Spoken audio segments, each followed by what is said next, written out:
Luke Skywalker was just a farm boy until he received a mysterious message from a princess. Help me, Obi-Wan Kenobi. She's beautiful.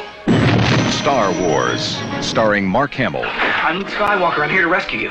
Aren't you a little short for a stormtrooper? Harrison Ford, Boring conversation anyway. Luke, we're gonna get company! I think we took a wrong turn. Carrie Fisher, Good luck. Alec Guinness, You can't win, Darth. If you strike me down, I shall become more powerful than you can possibly imagine. 20th Century Fox presents the most extraordinary motion picture of all time, Star Wars. Here's where the fun begins. No legendary adventure of the past could be as exciting as this romance of the future. Here they come. May the Force be with you in Star Wars.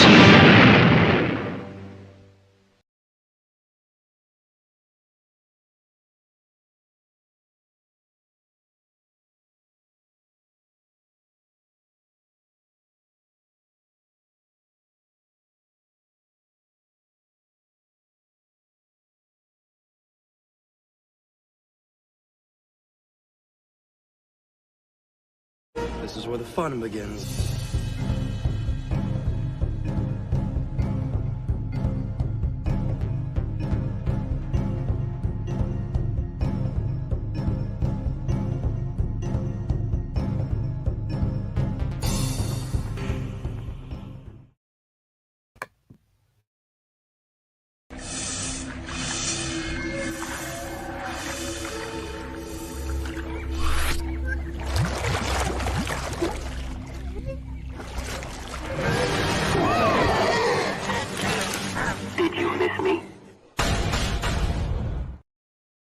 Hi, everyone, and welcome back to CAF Chat Thursday morning. I am so happy to be here with you, and I see people are dropping in already. So hello, hello.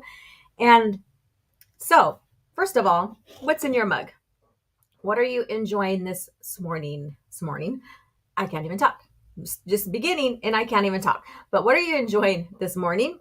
I am enjoying just a standard cup. I'm here with a little bit of sweetener, a little bit of cream, and that's it for me today. So welcome everyone. And as you come in, please hit the like button, share the stream, let people know we're live here. And if you're catching the replay, thank you so much for the support, and let me know you're here by leaving a comment below as well. So thank you guys for tuning in, and let me see who is popping in. So we have people popping in. Matt G's been kicking back here for a little while with some hearts. How you doing? Cheers to you. What's in your mug? And then we have Iris here. Good morning to you. Good morning. Good morning. How are you doing? And then the fractured filter is in as well. Good morning, all. Melissa Lord, good morning to you, darling. A channel member here. Hi. Hey, girl. OG Star Wars. Love it. Yes, thank you. And then let me see here. So fractured filter says just my usual coffee blend that I won't say because I know what it does. Oh, wow. Okay. All right. And then I'm kind of like curious, but then do I really want to know? Okay. So, and Iris is so tired. I had caffeine-free tea, but I'm about to get me my 1 cup of coffee. Wow. Well, you enjoy your cup of coffee. Yeah. So I see that everybody's hopping in, and Coke, no coffee, but I need caffeine. Yeah, we all need some kind of caffeine. Caffeine is like one of those quick fixes, but then we can also crash from it too if we're not careful. And the best, and I'm going to say this, it's going to sound funny considering the title of my stream here, excuse me, is the best thing you could do to boost your energy is keep your body hydrated. Drink a lot of water. I know. This is CAF Chat, talking about coffee, other sources of caffeine, whatever.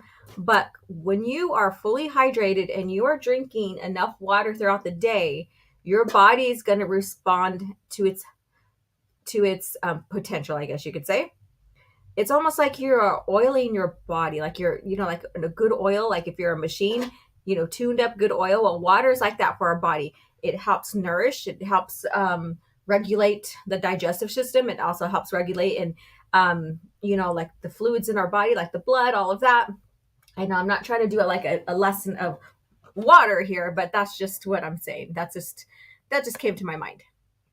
It's the vanilla nut cream coffee. Ah, nice. Awesome.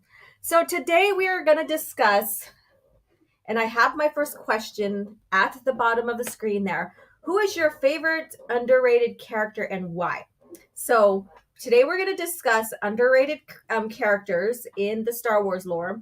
And also we are going to discuss the rare force abilities. Like Shatterpoint is a rare force ability. Flow Walk, I guess you can say, could be a rare force ability since no Jedi has learned that until we heard about it from Jason Solo. So talking about those two things, and then our topics. I didn't put them in my share cache yet, but we are going to talk about Ahsoka and Filoni and how she is the opposite of an underrated character, how she is an overrated character. And then we're going to talk about Mace Windu. This is for Cringe Factor, you guys. We're going to talk about Mace Windu. And so it's one article I'm reading from. It's from, with Ahsoka, is from the direct. And then, of course, my trusty old screen rat, So Mace Windu, we're going to talk about that and how the person, Marcelo, when he wrote the article, was saying that Mace Windu could have single-handedly won the Clone Wars with his force ability. So stay tuned for that. That's our Cringe Factor here. So let's see here. So who is your favorite underrated character? Who is your favorite? And Jackson popped in. Hello, Jackson. How are you doing? Cream soda, breakfast of champs. Awesome. And then Dad Man Walking. Hello, another channel member. Good afternoon to you. And then Kit Fisto is yours. Okay, so Kit Fisto. So I want to hear, because this is about not only who I think is underrated for myself and my likes and stuff, but it's also about you guys in the chat. So Jackson, why do you think that Kit Fisto, like what is underrated about him that you see? I mean, it's not a bad thing. It's not a bad question. And what do you like about him and wish that could have, shared more about Kit Fisto? So let me know. And then I like Vima Sunrider. Oh, okay. So same question here. So why do you think she was underrated, and what made her so special to you? Let's see here. Fractured Filter. Overrated, overused. Your name, it Ahsoka, is it? Oh, goodness. Let's see here. Dash Rendar and Kyle Katarn. Interesting. Okay, awesome. So we're comprising the list here. We're comprising the list. We have Kit Fisto, we have Vima, Sunrider, we have Dash, and we have Kyle. So all of those characters, like they had interesting arc behind them, right? And they did contribute to the lore significantly, but we didn't get a lot of them. What else could have happened? Like, what else in their profession, in the lore, and their, in their character arcs and stuff like that, could have been used and shared to explore more of the Star Wars lore, the story and stuff through them. So I know Kyle Katarn is a biggie. He's a fan favorite since he came out in the games and the novellas, the Dark Forces novellas. And he became an instant hit. And then they kind of like put him a little bit in the Jedi Academy a little bit, and then mostly through the games. And then we didn't really get much of him until we got to probably, was he in New Jedi Order? God, I have to think now. Who was all in New Jedi Order? And then you had him in Legacy of the Force and stuff. So he was someone that people wanted to see exactly. Yeah, he was in New Jedi Order because I think there was a comic or a short story or something that involved him and Jan Ors. And And so he's one of the characters, right, that people wanted more of him, wanted to see him in his relationship with Jan and expand on that. Dash Rendor is another one too, where he ended up surviving, and that's it. So we thought he was dead in Shadows of the Empire, and then he turned out to be alive, and that's it. That's all we heard. That's all she wrote on him. So, and Vima too is another one. Wasn't she the elder in Vima Sunrider? Wasn't she the elder that Han that was visit or ran into, that she predicted? She gave Han some prediction of, without saying names, of course, of him and Leia and stuff in the Han Solo trilogy. I think it was a second installment. I think, yeah. Let's see here. And let's see, Anton Rand, he doesn't seem to get much mentions. He was a compelling character for a guy that had quite the tales from the war and how he trapped Jedi, etc. Yeah, interesting. There's some things like you're like, oh, I want to hear more about, right? I want to hear more about, and I want to hear, how they went about things, and, I want to hear more about the stories they told. Dad Man Walking says R5D4. He had a cool color, and had he not had a bad motivator, who knows where R2 ends up. Plus, I really like his color and design. I think he was in Infinities too, right? Let's see here. Kathleen Kennedy violates the canon event. And speaking of this and Disney Star Wars, because we're talking George Lucas era right now. We're in our happy spot. We're in our happy bubble, right? We're going to get a little bit more into some recent rumors, or people who say, oh yeah, they're rumors, but they're real kind of deal. So we're going to get to some of that talk too, but I want to get really snuggled nice into the George Lucas era of Star Wars and talk about that first. So that's another one. Jackson says, from what I've seen, he's calm under pressure, an excellent duelist, best Jedi, both land and aquatic combat. Plus pretty easygoing in the off time. Plus Nutellans look awesome. I agree with that too, because he seems to have that demeanor, right? He seems to have that that kind of persona, I guess you could say. It's so interesting, like when you look at all the characters that are written for Star Wars, how well they were written, even if they were like in the story for a little bit, or like they were very nuanced, I guess you could say, or in the story for a little bit just for that story. They had character development in a sense. You got to know the persona. You got to know like their stance, what they stand for, whatever, whether they're villain or not, whether hero or not, all of that. And then so people catch on to him. Like, I mean, Boba Fett, I would say, would be kind of one of them too, because he didn't say really much, but his demeanor, his stance, what Vader spoke to him about and stuff, it made people curious about him. He was this fierce looking, silent type, I guess you could say. Maybe I'm not coming out with the words right, so anybody in the chat can expand on that. That's great. So he's one of them that intrigued people, that had minimum writing, but had like his personality, his character, all of that still was intriguing. So it's very interesting. But today you don't see that a lot in writing, not only Star Wars, but other franchises too. It's like people want the instant gratification. They don't want the nuanced, slow type story where the story's a little slower, so you can get to know the characters, know what's going on, all of that. Now they want, just tell me, show me, do this, quick. If Star Wars was Star Wars today, like A New Hope, because I shared the trailer for that in the beginning of when we're going live, all the nuanced scenes in the OT and then even in the PT If they were produced today, people would not like that. Because, like I said, they want to go, go, go. They want to see action, action, action, action. Whether there's a lightsaber or a Jedi involved or not, they want action, action, action.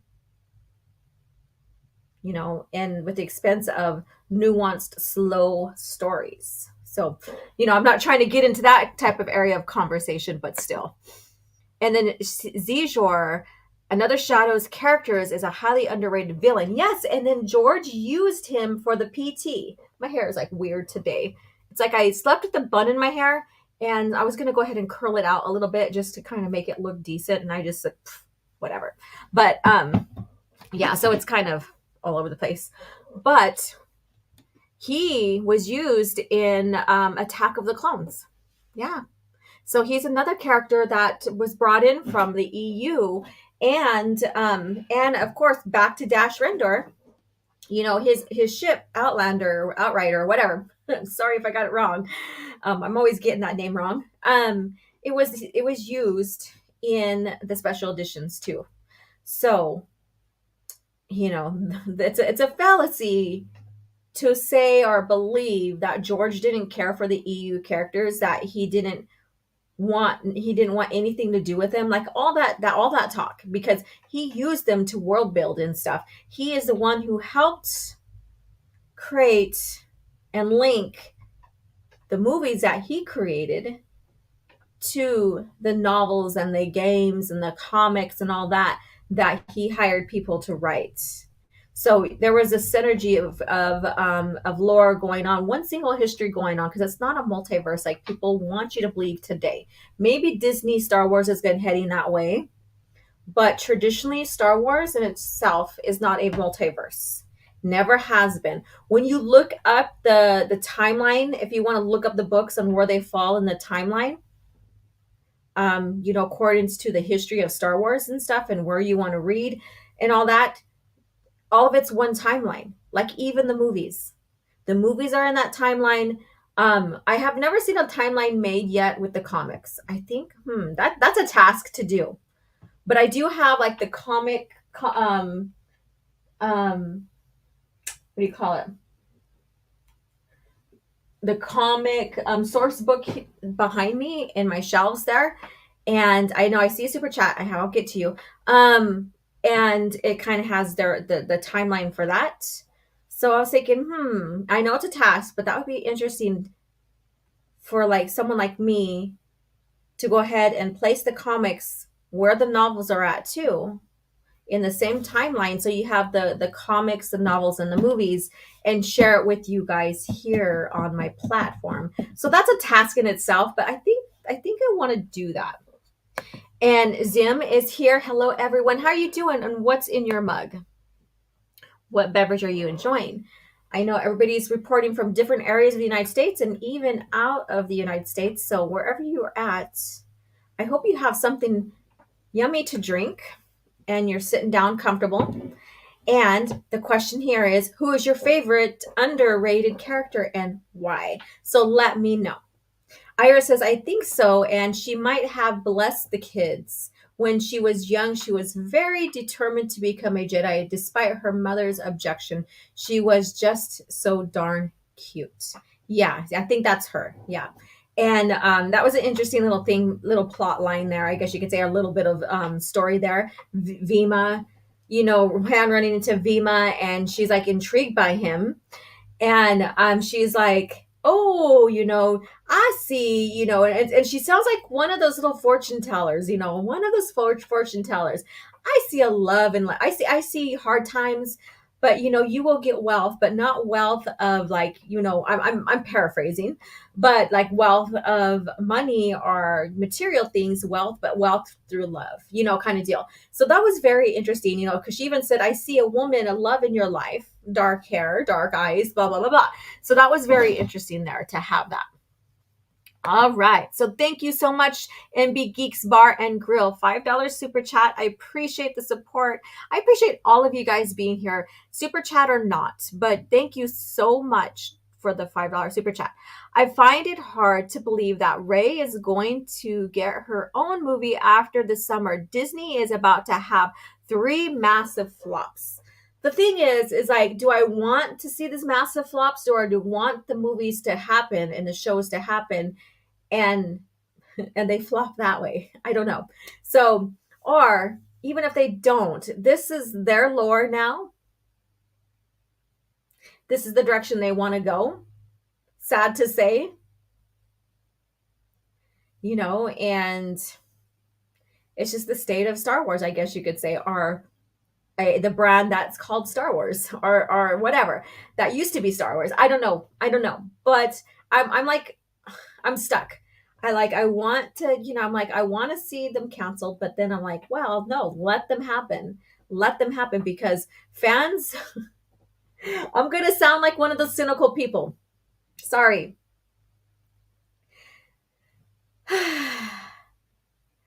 This is the reason why I switched my position on support and legend stuff, to show them what we want, because they don't give a shit about what we want.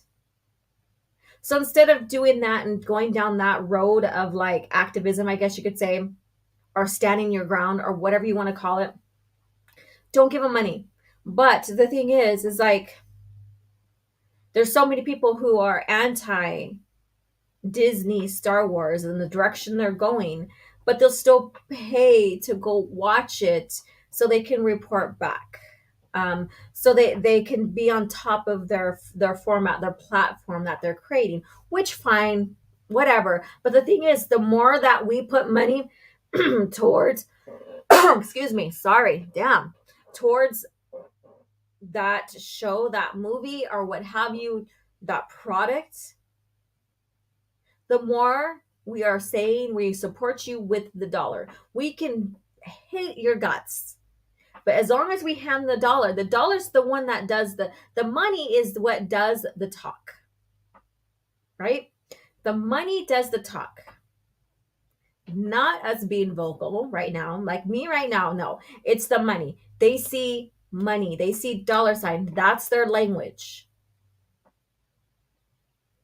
So that's why I walked away from, buy legends, show them what we want, because that doesn't work. And it sounds contrary to what I just said. The money speaks. The money speaks as long as you're given the money, no matter what it is for.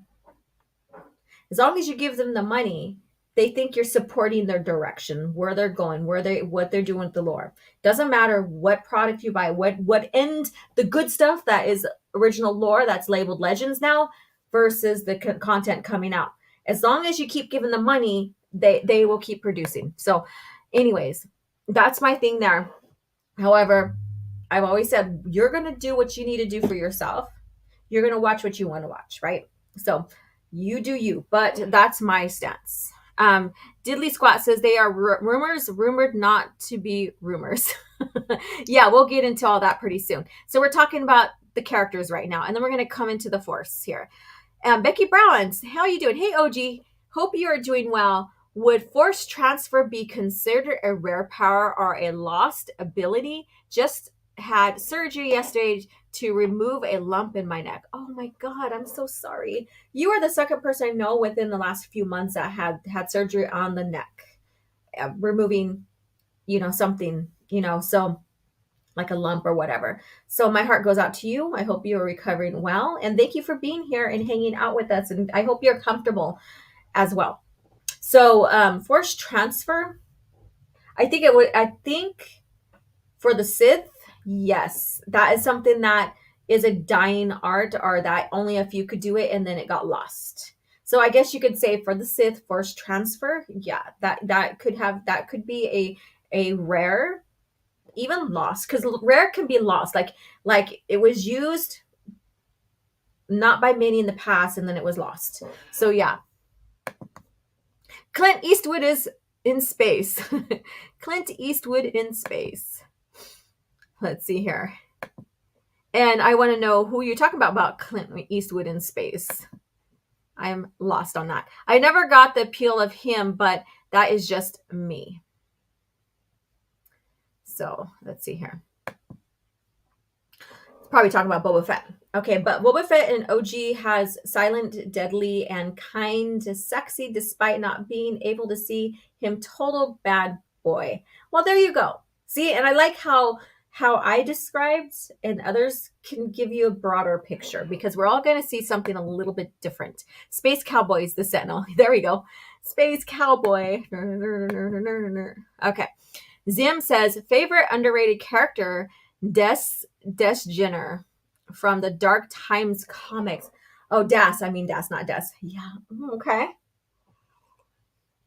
Jim, I want to know why. Let me know more about why you came to that conclusion. That's not a negative question or anything like that, so don't worry. Hey, Matt G with the coffees.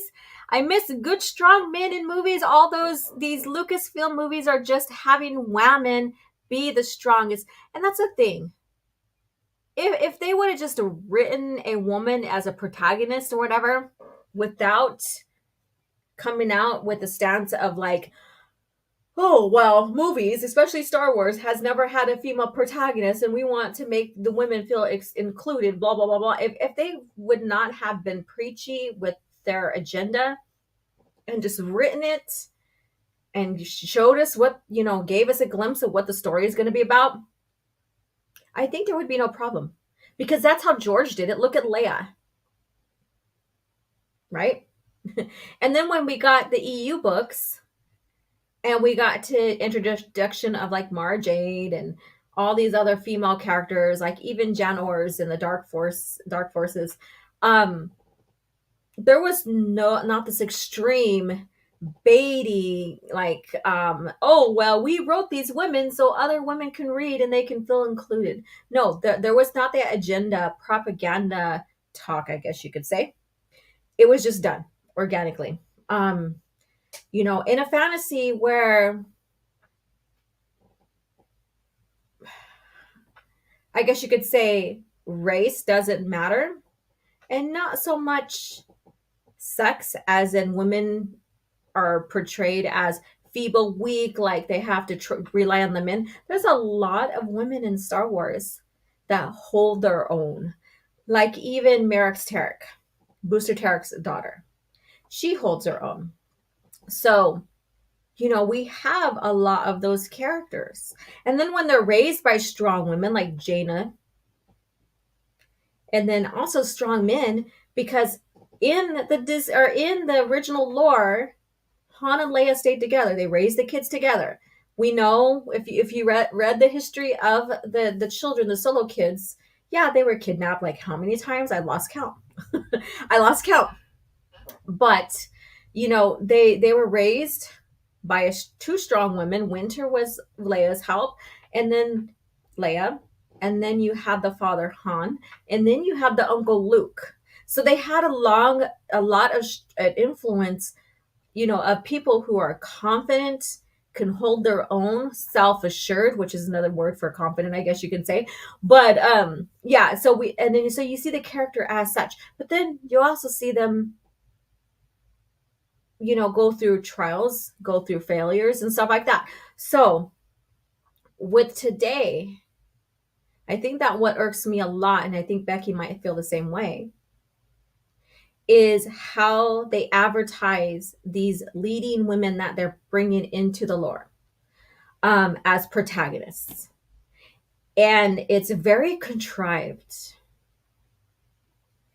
And I don't want you to pander to me. I just want a good story. I just want it to be like how it was back then in the day. I guess I'm showing or sharing my age or whatever. Back in the day when I was just, but anyways, I just want to have a story with the protagonist, compelling. Let me get into let me feel for that protagonist. Let me develop a relationship with that protagonist as they move along in their story through the trials, what have you, that's going on in it. Doesn't matter the gender for me. In a science fiction kind of deal like this, like Star Wars, doesn't matter to me, like their gender, because Star Wars doesn't really give, and it's not in a bad way. I'm not saying this in a bad way. Doesn't give, like any, like their genders. I guess you could say, are equal. Like I said, because we have women that can hold their own just as men. So yeah, so I'm tired of that. I understand that, nowadays, people want to see themselves in these characters and stuff, but the self-insert takes away from the story. But that's my tangent. Let's get back to the original topics here before we get on to the rumor topic and then into cringe factor. So, who is your favorite underrated character? We'll go about another 5 minutes with that and we'll switch over to the Force, and maybe then we can combine them both, because there will be some underrated characters maybe that are Jedi or Force users that may know, a rare Force ability. So, and then we have bacon. That sounds good. Favorite underrated character are Yaddle and Star Killer. Okay, awesome. She sounds cynical. Run, run, everybody, run. She's cynical. Jackson, Pixar was in danger when it was bought outright in 2008. Its demise was ensured in 2017. These are just death throes. Yeah. Yes, the present all women as superior and all men stupid or evil or both. It's disingenuous and straight up lies. I agree. Let's talking about underrated characters in Star Wars. I'll go to Jan Norris. She is one of them. She's very underrated. She's a very underrated character. We don't see much of her whatsoever, but she has gotten Kyle Katarn out of so many messes, right? She suspected him at one time. She was like sneaky enough to like take the data disk to kind of help them investigate, which I thought was a bitch ass move to do in the story. And she wanted to kill him if he was a traitor, she was willing to kill Kyle Katarn. Now there's a lot of character persona development going on in that. But when she came out with Kyle Katarn, was she advertised as the strong woman, who has guts and glory and will hold her own and kill those who might be betraying the Rebel Alliance? No. She was just another character, just like everybody else. The gender didn't have to be advertised, nor any attributes towards it to get me involved and me liking her. So, to me, she's a very underrated character because she went from this staunch, non-trusting type character, especially towards Kyle Katarn because of how they met. If you haven't read the series, they did meet. He had graduated and he was doing his test run, I guess you can say, at a rebel. So they went to see this rebel facility. Jan Ors was there. Through the Force, he felt like they weren't. Something was going to go wrong, so he made some certain strategic calls, which she noticed, and he didn't want to kill anybody, and so that's where they kind of noticed each other in a sense. So very interesting stuff. So if you haven't read Dark Forces, I would read it. Just if the games are great, but the novellas too are amazing. Let's see. Becky says the thing I liked about the original EU is they had strong nuclear family in the Solos and Skywalkers. Now they are making the males deadbeats. Correct. Even when Han lost Chewie, which was his breaking point, and it's understandable. We all have a breaking point. We all get out of our own character, out of our own demeanor when something drastic happens, like traumatic or whatever, and we cease to exist as ourselves for a time. Sometimes people lose themselves completely in a tragedy. So we've seen Han do that. So people are like, oh, well, Han, that he was out of character, blah, blah, blah, blah. I'm like, no. Chewie, he was raised by Dulana, who was a Wookiee. So that's why and how he knows about Wookiee and how can understand the Shiriwook language, all of that.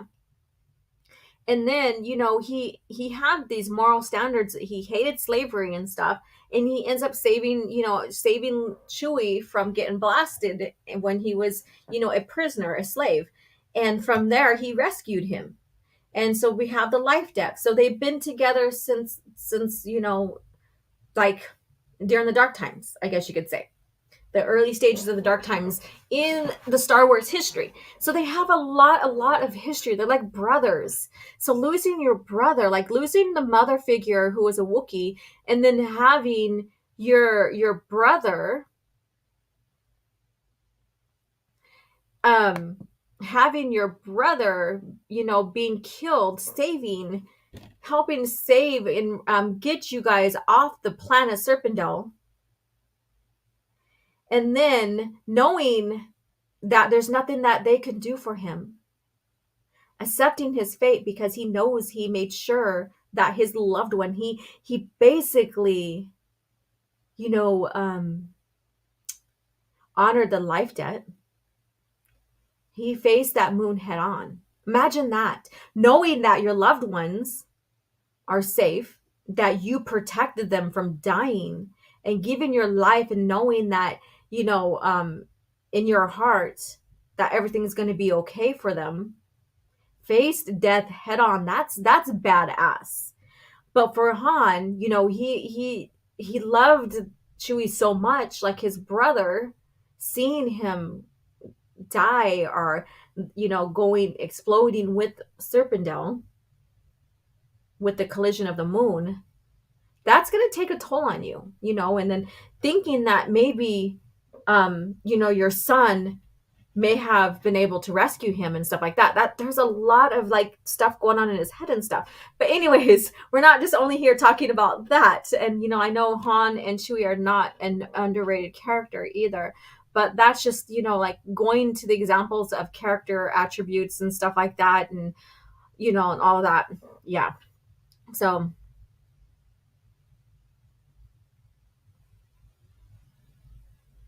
yeah, and I agree with you, Melissa. Yes, they present all women as superior and all men. Yeah, so let's see here. And we have Corey Cochran here. Hi, all. Hello, how are you doing?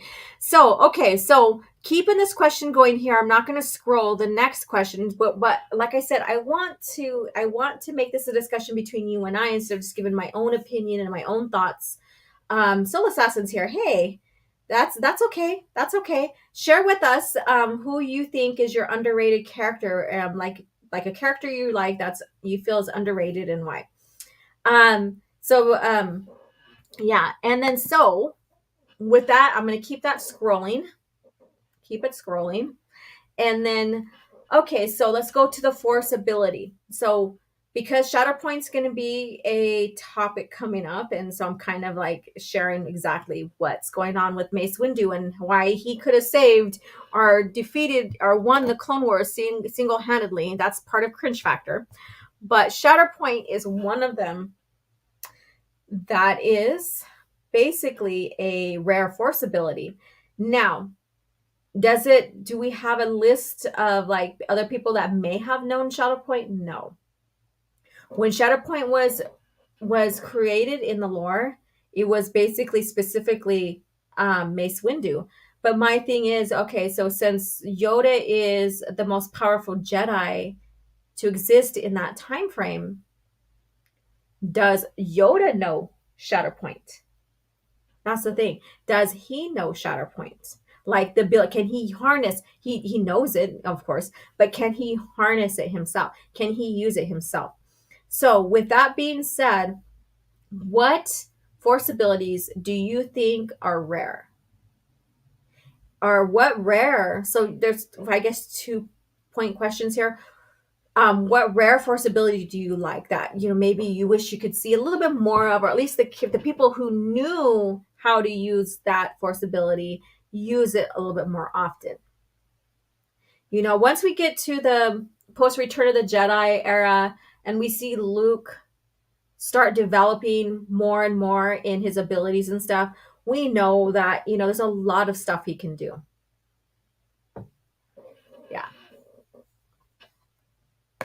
Yeah. So let's see here. Yeah, the Force Ghost is ultra rare, especially in the PT time. It's something that, from what I remember, Yoda explaining it was a lost art. The Jedi lost the ability, and it was returned back to them in a sense, and through Qui-Gon. And I guess TCW tried to expand on it more, which I haven't watched it in a while, but I vaguely remember Yoda exploring it with some Force. I forget their name, but anyways, so yeah, which I thought kind of ruined the fact that Yoda's only learning through Qui-Gon. Knowing Qui-Gon, for Celestials. There we go. Knowing Qui-Gon learned through Celestials or whatever, and then later taught Yoda. So we see Revenge of the Sith, where at the end, where Yoda's like, basically announcing that they're gonna learn new Force abilities through Qui-Gon, and like Obi-Wan's like, my old master. I'm paraphrasing everything because I'm not gonna try to, say everything. Or verb, like cue everything for word by word. Yeah, so Force Ghost. And like I said, I think TCW kind of ruined that that little bit of Yoda learning from Qui-Gon, because by the time we get to Revenge of the Sith, Yoda's like, oh yeah, I've learned from Qui-Gon, but yet he visited the Celestials or whatever. Like I said, it's been a while since I returned to those episodes towards TCW. So, I could probably get some stuff a little off. So then we have Flow Walk. And Flow Walk, basically, I wouldn't say it's rare for the Jedi. I don't think at all. And I didn't research it last night that any Jedi learned of that. But Flow Walk comes from the Angting monk, I believe. So another Force society that Jason Solo learns. And then later, when we get into the story of Abeloth being introduced in the Fate of the Jedi, these kids that were in the Maw being sheltered during the Vong Wars, they were compromised and by Abeloth. Like, she was the being there that was causing havoc, scaring the kids, and all of that. And so those kids that were influenced by her as young adults were showing Force abilities that Jason may have learned on his Force hiatus when he was going on his sabbatical for 5 years or so. And so that was very interesting. And I wish that we could have got stories of Jason on his sabbatical, traveling through the galaxy, learning from these different Force societies. That would have been something amazing to read. And I think you guys would understand or would agree with me. Let's see here. Isn't Flow Walk pretty much just time travel? In a sense, you can move through the time, but you cannot do anything. You can only observe. So you can't, not like World Between Worlds where you can pull someone from or out or manipulate, like we seen, like what was shown in Rebels. Flow Walk, you can observe, but there's nothing you can do. Because the Force, they nailed down the Force so much in the original lore that anything you did to manipulate the Force or manipulate something, the Force course corrects it. So, yeah. So it's like you're just observing. And Tuscan Bob, in Disney Star Wars, Flow Walking is taking a stroll during a specific time of the month. Oh my God. A specific time of the month. And that's all written in that administration book with Padme, right? Disney Star Wars, men can flow walk too. Oh, everybody can flow walk. It's just got to be a certain time of month in your body.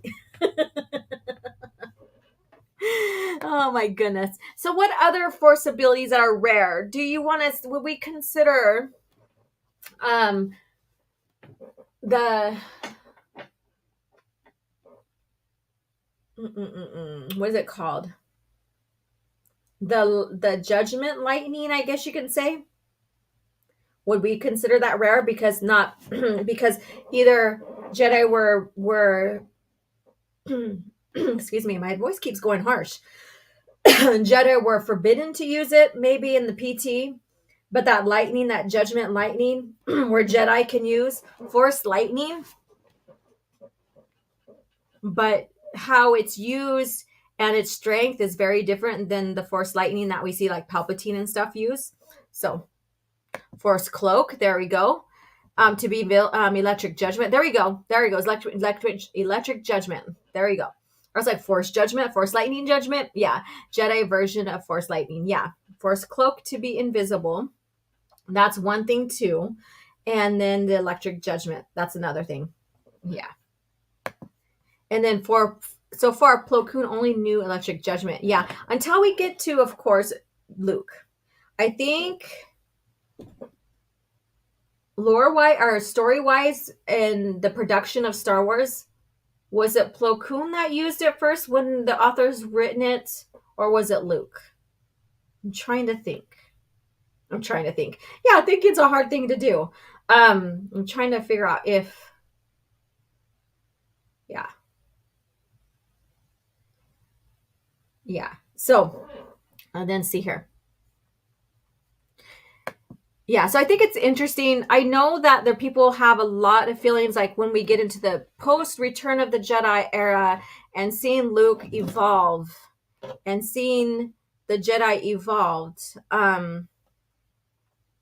you know, how there was new Force abilities introduced and all of that. So, and then we get to the PT, they kind of like, you know, went off of what was created in the past as well. Soul Assassin says, Cape Skywalker's healing ability. Yes. Yes, that's another one. If you guys haven't read that, I highly recommend Legacy Comics. And Tuska Bob says, Force Plot Advancer is my favorite Jedi superpower. Oh my goodness. He is coming in with the heat here this morning. Good morning, Greg. How are you doing? All right. So coming up in coffee chats in the future, because I'm trying to get some beadwork done here, and so most of my time has been focused on that. I do have some things that are being edited to post for you guys lore-wise, so stay tuned for that. It's just being slowly done. I am going to compare. We're going to do a compare and contrast live here on CAF Chat. Luke's New Jedi Order versus Luke's Order in Disney Star Wars. Like, who are the Jedis he trained? How successful he was? All of that. So stay tuned for that. I want to make sure that, you know, we have all our ducks in line for both, which means I have to go to the dark side to do my research, which is not going to be fun because it's going to piss me off. But so we're going to, you know, compare the original lore Luke Jedi New Jedi Order versus the Disney Star Wars Luke's Order. I don't even call it a New Jedi Order because it's not. There is evidence out there that shares that Luke was still training and still going off the old Jedi Order from what we've seen in the PT and stuff. And so there was nothing he corrected. There was nothing he fixed from the order that needed to be fixed. None of that. And so I want to do that as well. And so that's coming up hopefully in the next couple of weeks. So like I said, I have some stuff. I have some work I'm doing that has most of my time taken from me, and then my teaching yoga, my working at the studio, all of that is another thing as well as my regular life. So I would love to have that conversation with you guys so we can dive into the original Jedi Order of Luke's versus the new stuff and everything, because there was like, I guess there was research, like an article that I read that shared like all the Jedi Luke trained in his order and who survived, you know, the fall of his order. So I'm like, and then I was discussing with Soul Assassin, I believe, and we're talking about that. And he's like, hey, why don't you do a compare between the two? And I'm like, yeah, that's a good idea. So stay tuned for that. That's going to be a fun one right there. But now I'm going to go into something that maybe some of you guys will be laugh at and like, well, this is another bullshit, like stupid take of these people who, I don't know. I'm like fed up with it already. But these rumors that have been coming out about Leslie Headland being fired, Acolyte being shoved to the side, like, oh, and they're not going to announce it. It's going to be like Ryan Johnson. He's going to get his trilogy soon. So they're going to put him in going to get your viewing or your show, produced soon or aired soon kind of category. So there's those rumors here that's going on. And I want to know, you guys, before we get into Cringe Factor, because it's Cringe Factor, we're going to have fun with that anyways. And we're going to get more into some rare force abilities with that as well. And this time we're going to the opposite end of underrated, which is overrated character we're going to discuss. So what do you guys think about people who make claims like, oh, breaking news, and then follow up with like, it's rumors, but you got to believe me. It's because I'm always right. Whenever I report these rumors, I'm always right. What do you guys think about that? Do you guys do your own research? Do you guys allow yourselves to be pushed along as gullible followers to these breaking news? They're right, but then again, they're wrong. Like, they're rumors and I can't reveal my sources. So you just got to believe me, trust me, because I'm never wrong. It's like some people are stuck in this like Stockholm state of wanting to see the end of the franchise that was probably ruined, or they didn't like the direction that the new owners have taken it. They want to see failure. They want to see people who are influencing the direction of this franchise fired. They want, they want to see all this stuff happen because they want to be vindicated to the point of believing everything and being gullible and naive enough to think it's all true, correct. And then they give these individuals so much clout and stuff like that, even though they're being led on, that these guys have these huge platforms and stuff. Mind you, my platform's going to slowly build. And I'd rather it slowly build on people like with people like you who are sincere and know that I'm not going to bullshit you. I mean, call me out if I do, but I'm not the kind of person that'll say, oh, I have these sources.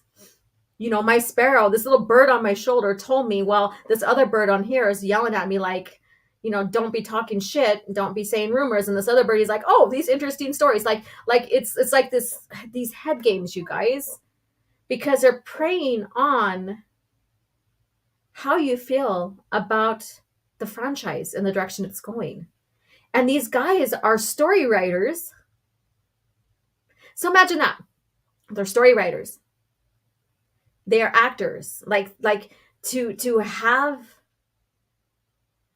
a persona, making your channel off of one single persona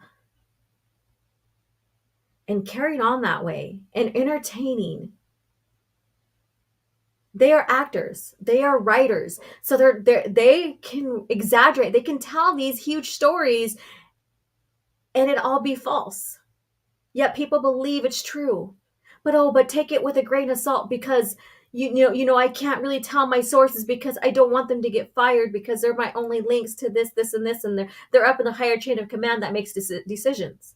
Do you realize the amount of like fiction that's being written in this, that's put in this entertainment that's amusing and entertaining and believable to people who are gullible, that wants a franchise to be, course corrected? So they'll take everything that is said as rule of thumb, as something that's believable, as gospel. What I'm saying here is question everything. When it comes to shit like that, question every damn thing.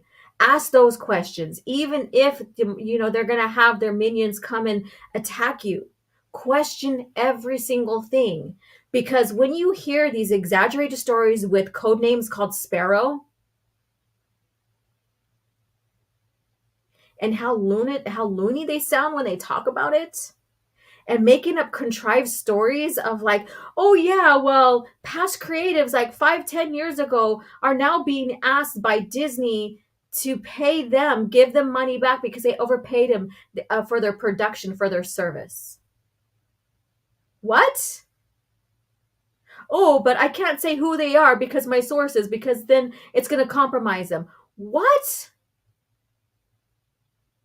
If that's the fact, do you really think that the news wouldn't have caught on with that? That's groundbreaking news, like in the industry. If a company's asking their past creatives from past productions 5-10 years ago to pay them back because they overpaid them, that shit's in the news. It's California. It's in the fucking news. Because right now, how the news is working is anything that is going to raise controversy is aired, right? That's just the common norm. Now with Leslie Headland, if she's really fired, the minute she's fired, that shit's out on the news. It's California. Like I said, if it's going to be a hot topic, it's aired. And don't tell me that there's going to be NDA. Because no, once you're fired, you're not really going to, that's not going to apply to you. You're going to talk out. You're going to, especially the kind of person she is where she virtue signals and all this other stuff. That shit's out there.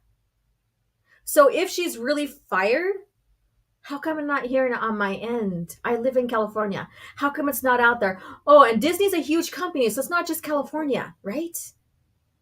So if they really fire a woman who is the director, producer of a show, that shit's out in the news. Yeah, so question every damn thing and don't take it as gospel. You guys, don't take it. So don't believe rumors. Don't believe until the headline's out. Until the headline's out. And another thing is like with Indiana Jones, when they're saying, oh, well, Williams and Harrison confirmed that, they worked on the ending. When a show is being produced, they're always going to go back and work on something that they feel that needs to be worked on, right? Sometimes the ending could, like certain parts of it can be shot last depending on locations as well. They don't just work in order of the movie. Sometimes they shoot from ending to the start. Sometimes they shoot like I said, random, because there's random locations they need to be at, and then they puzzle it together. That's what George did with like Empire Strikes Back, and there's different locations they were at. So when Harrison and Williams basically like, oh yeah, we worked on the ending. Karen and Tuscan Bob, thank you for again, I'm giving you credit for remembering this. Karen basically said in the production, or like in an interview of the release of Indy 5, is that she knew 2 years ago that she was going to be put in towards the ending and stuff like that. So what, were they right? No, not really. Yeah, so again, don't believe everything you hear. Let's see here. Let me see what you guys have to say. And then we'll get into cringe factor. We'll get into cringe factor. And Tuscan says, force plot. Oh, wait, wrong one. Let's see here. I don't believe they canceled Harvey's assistant show. I love how you put that. It's the worst thing possible. So a Karen, I guarantee KK will make it laugh out loud. Yeah. And again, she is head of Lucasfilm, but also it's what Disney wants as well. Clickbaiters, correct. Sparrow contacted me this morning. He says the reason there were 6 endings for Indy 5 that all the test audience hated was that Cameron Bashaw wrote them.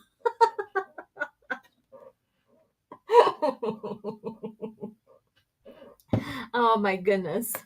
Okay. New rumor. The next Disney Star Wars project will suck and gender swap the protagonist. Laugh out. Like you might be close to you might be kind of accurate on that. I don't know. And thank you, Abunas, for the $10 super chat and our channel member as well. At work right now, but wanted to show love to my EU elitists, aka Miss Keep these haters stressed. Continue to work up the masses and we will follow. My sources said that you're awesome. Well, thank you so much. Thank you so much for flattering me with your $10 super chat.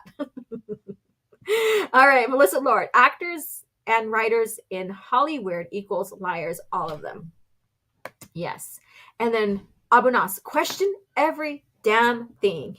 This should be on a t-shirt. Well, yeah, there you go. OG Star Wars, question every damn thing.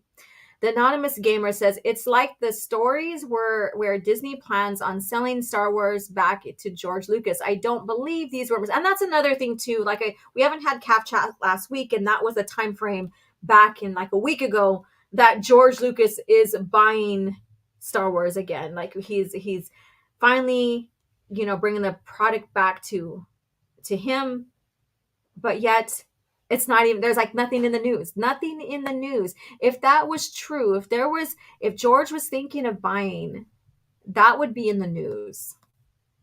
That would be broadcast as some, but George and his health and all of that, I don't think he's gonna do that. Just like they said, like the oil tycoons are buying Lucasfilm too. What the fuck does oil tycoons want with Lucasfilm? But I digress from that. Lady of Iron says, I wish all the woke people at Disney Star Wars Disney Lucasfilm would get fired, but sadly we live in a crappy world. Soul Assassin, never believe rumors because 9 out of 10 it's fake. Except we're still in the Civil War and KK leaving rumor. Yeah, that one, the goalposts for those things keep being moved. And I was listening to Doomcock's live stream last night or yesterday just to get a gist of what, people are saying and what they're believing and what else are they pulling out of their asses. And, like Cameron was saying, oh, yeah, well, what did he say? I shared the quote last night. But basically, oh, yeah, but people got to believe, Kennedy will eventually leave and so we'll be right. Basically, I'm paraphrasing here. So they know that with that, once she leaves, they'll be right because she's got to retire, whatever. And so once she's gone, they'll be right. So that's like basically they know that one is going to be always as valid once she leaves. Corey says, oh, off topic, but love the flower in the background. Oh, thank you so much. I have to finish it. That's a gift to my daughter.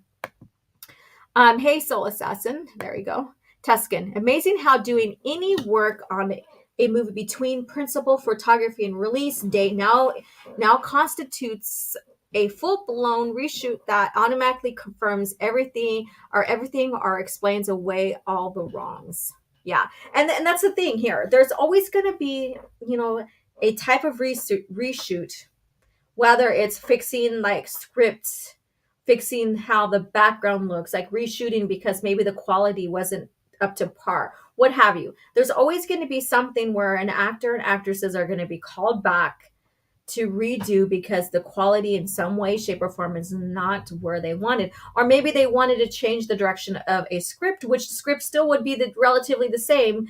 So there's so many circumstances. Or, working on the ending, which is not necessarily confirming that they're changing the ending, like Harrison said. Harrison said, we're working on the ending. It could be that they were fixing the ending, like I said, for whatever circumstances, or that they were shooting it last because, like Karen said, she knew like 2 years ago that she was going to be, in the movie towards the ending, at the ending. So, maybe that they saved that time frame to shoot her scenes. Think about it. So again, question every damn thing. When you hear these rumors, question them. Like, okay, share with me any inkling of support to this theory that your sparrow, the birdie on your shoulder, said, like, show with me proof that there, some sort of proof that this could possibly be solid evidence or whatever. No, they can't. And there was a lot of gaslighting too when they were talking about their sources, their links, and how they're always right. Yeah, pickup shoots are standard operating procedures, correct? Yep. So there you go. So with that, again, question every rumor. Don't believe them. Do your research. Don't be fucking gullible. Don't be naive. Don't be naive. So that's what I have to say with that. Don't be naive. The day they said headlamp was leaving, there was an announcement that a new actor was hired for the show. Laugh out loud. Yeah, and that I shared that article, and they're saying that they were close to wrapping up or like filming up the last bits of Acolyte. So I'm guessing she was brought in during that time frame, and then they reported her afterwards. So that's what I'm guessing. Only time will tell. But yeah, I get it, because I pointed that out too.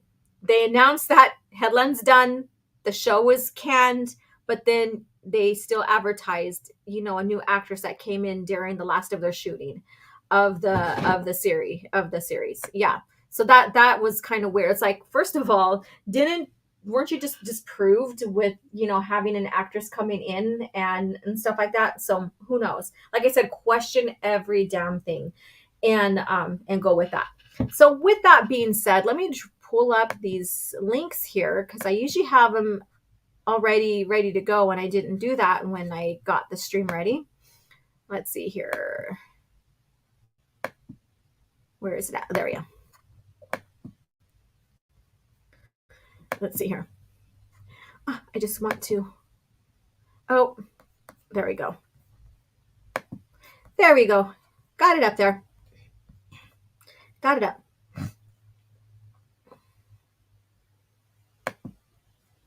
Let's see here.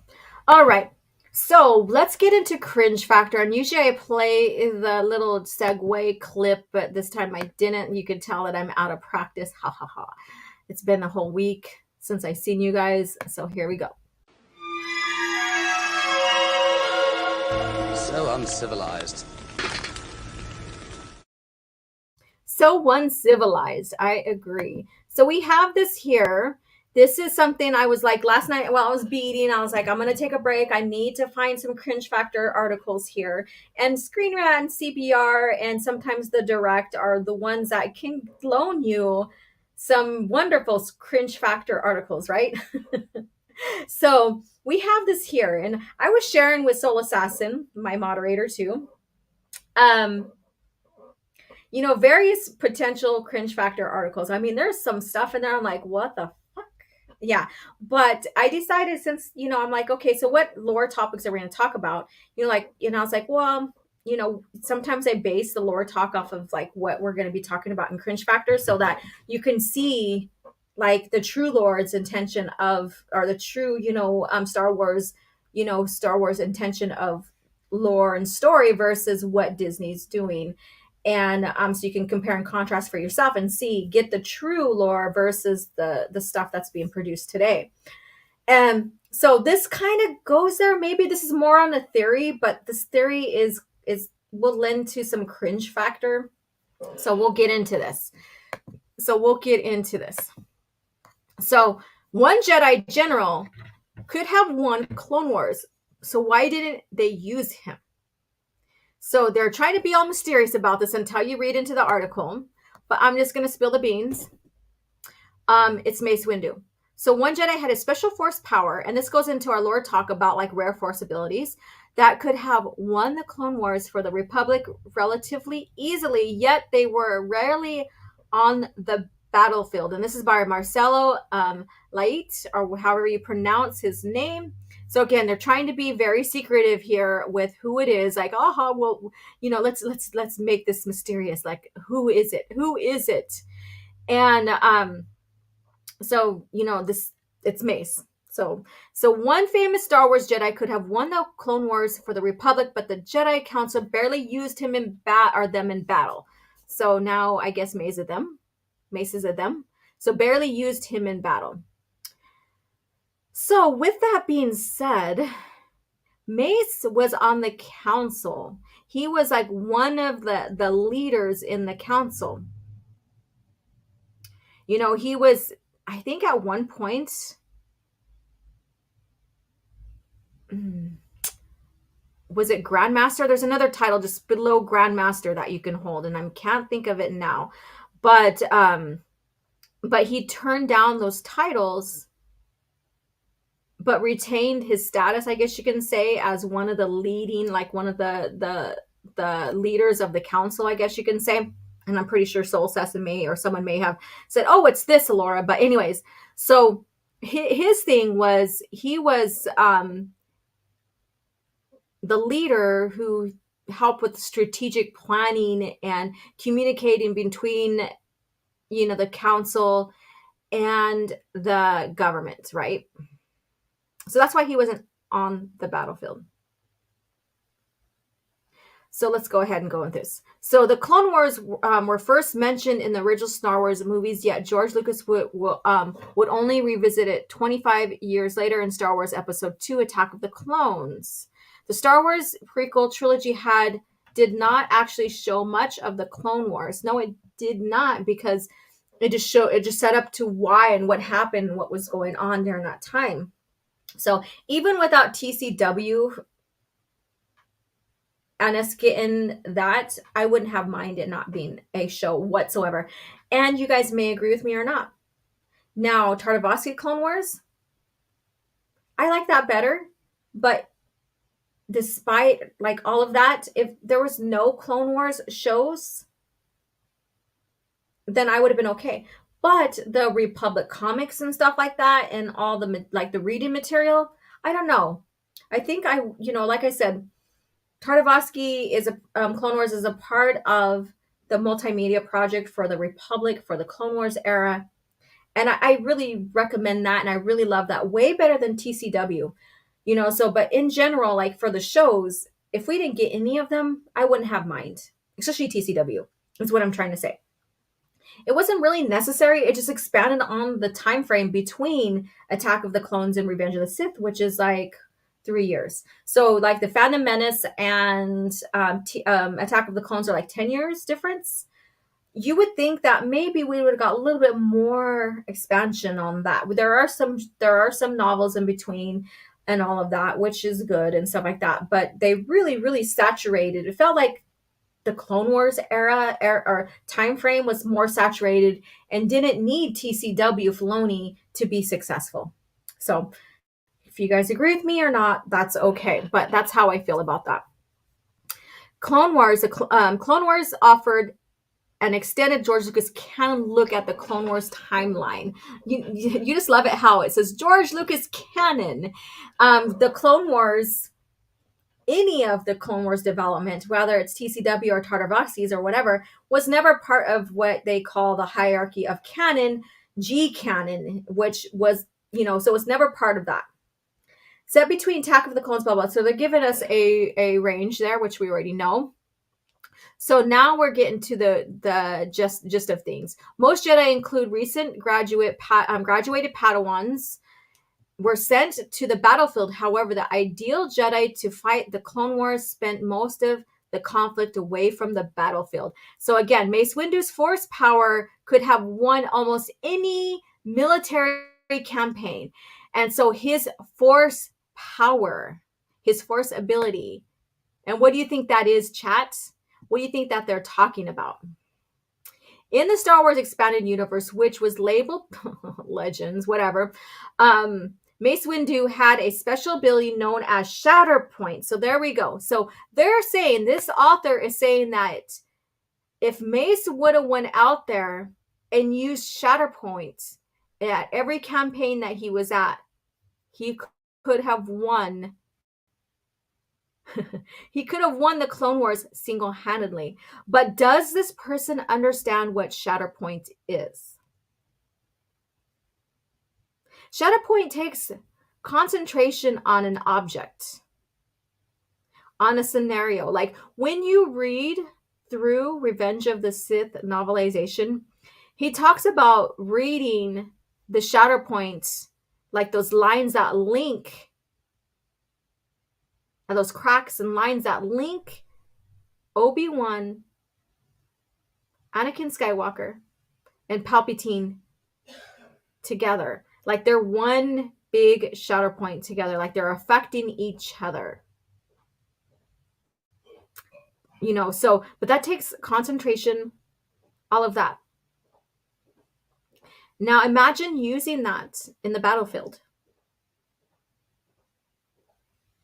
and having to spend your time like connecting, like searching all these shadow points to defend, to destroy these droids.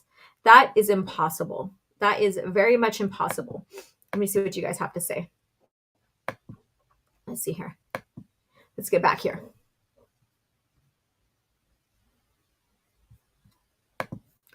And Soul Assassin says, the day they said headlamp. Oh, wait, wrong one. Let me see.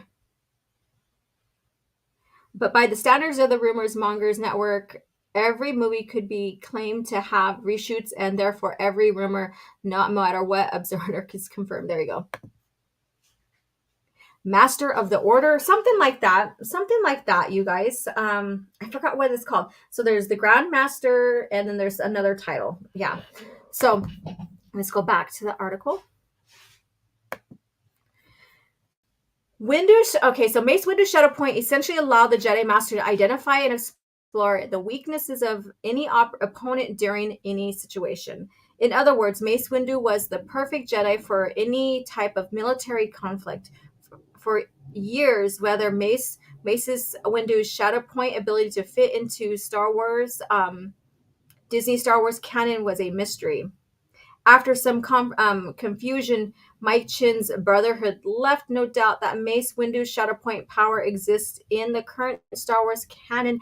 As such, Windu could have almost any military campaign. And I will say this, and I think you guys will agree with me.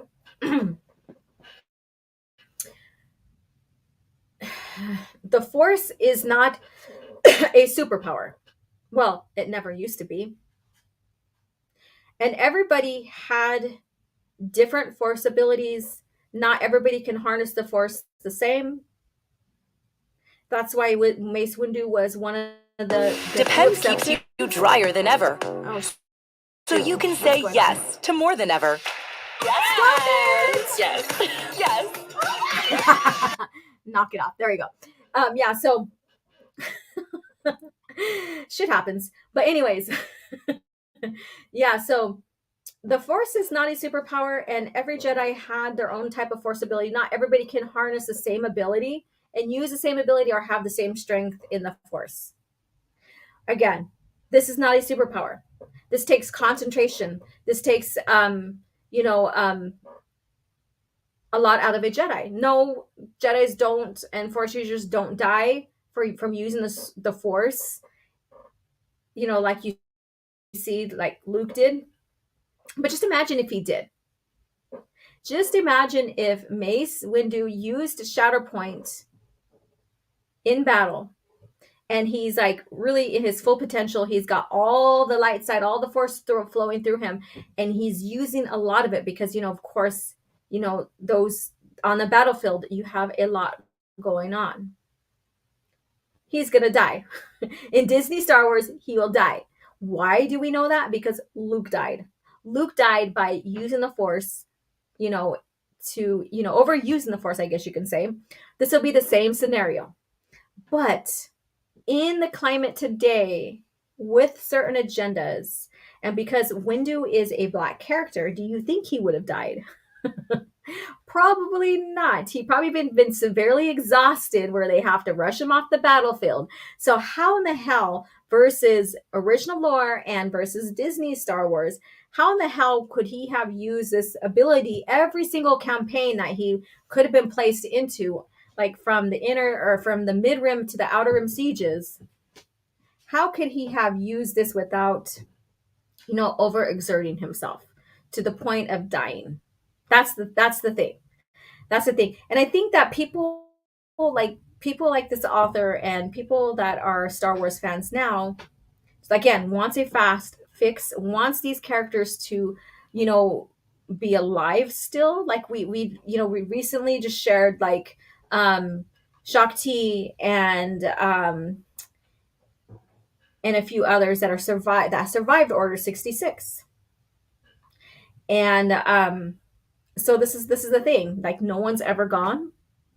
And if you're the right skin color, you're not gonna die. I don't know. It's weird. We're in a weird state. We are in a weird state of Star Wars and in general in these fantasies, sci-fi lores. We are in a weird state. Let's see here. Jake OD'd. Yes, he OD'd, and that's what they would probably do to him. But because his skin color, he may not have OD'd, because that would be racist if, like a black guy ODs. I don't know, but I'm just saying. All right, so Tuscan Bob says, no, to modern fans, the Force is exactly a superpower. Correct. To the modern fans, you are right. Master of the Order. Yeah, I already read that. So this is one thing here. So Shatterpoint. What do you guys know about Shatterpoint? Those who've gotten to the EU, the lore, what do you know about Shatterpoint? We did see Jason use it, so many, like 80 years later, I guess you could say, or maybe even sooner than that. So about 60 years later. Something that he learned probably in his sabbatical when he left to explore and learn more about the Force. And then we learned that Luke understood it or could use it because he trained Jaina Solo in using it as well. So, but those are the few that I know that can do and use the Force or the Shatterpoint. But it is not this one fix all thing when it comes to even battle. Like I said, it takes concentration, and all that. Let's see here. Didn't some Jedi suffer from burnout during the new Jedi Order? I believe so, yeah.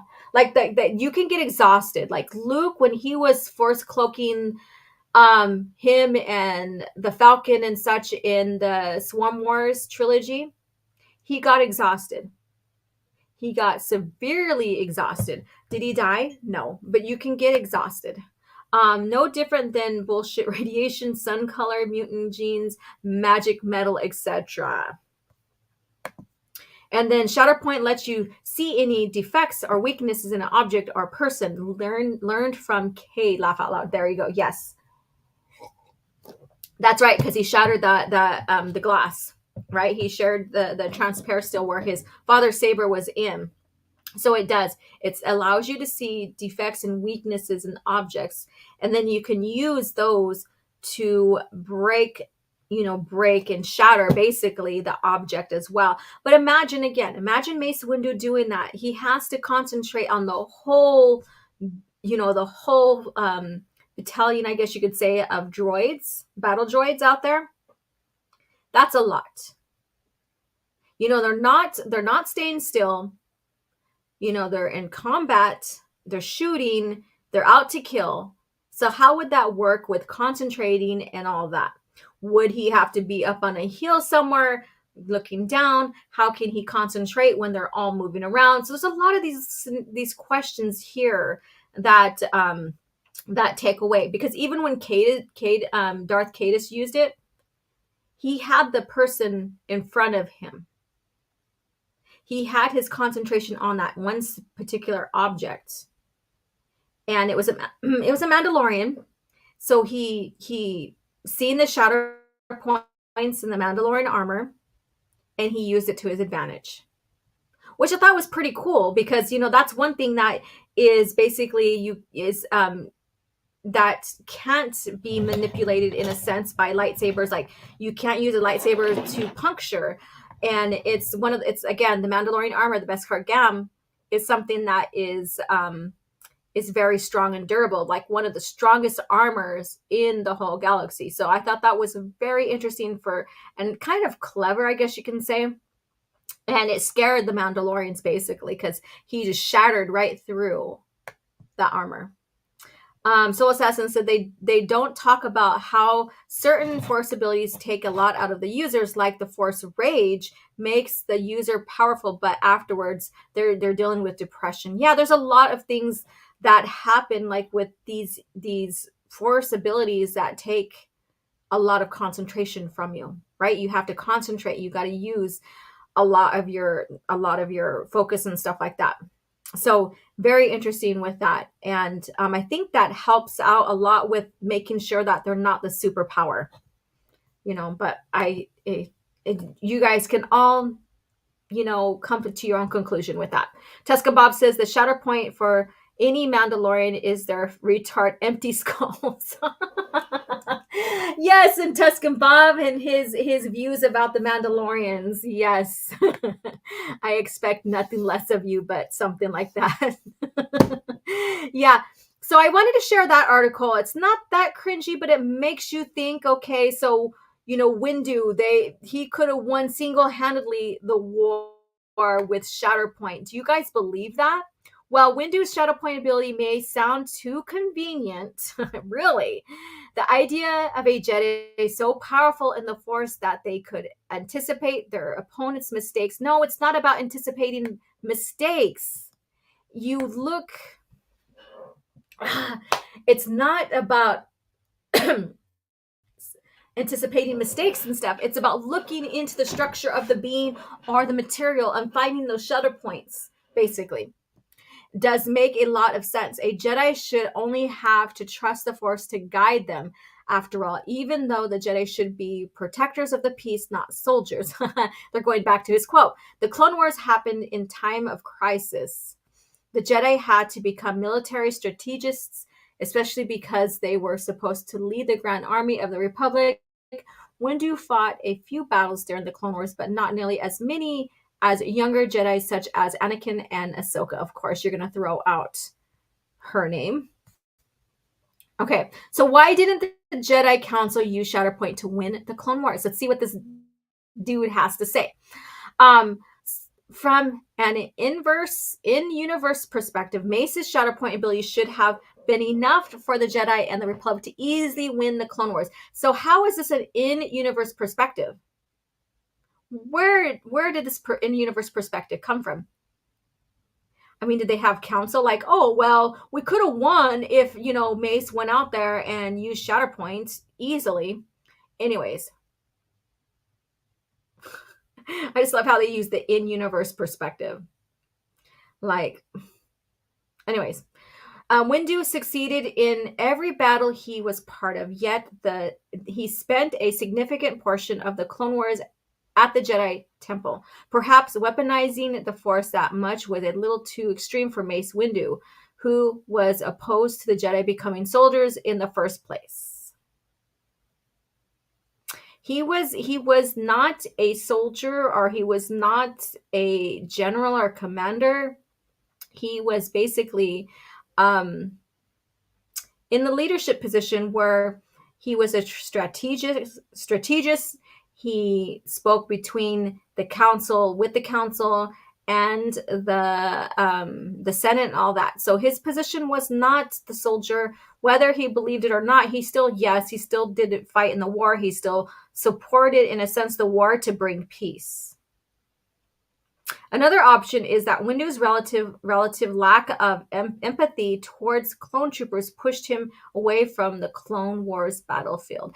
And I think it's funny how no matter where you look, no matter how certain people look at Mace Windu, he is always the bad guy.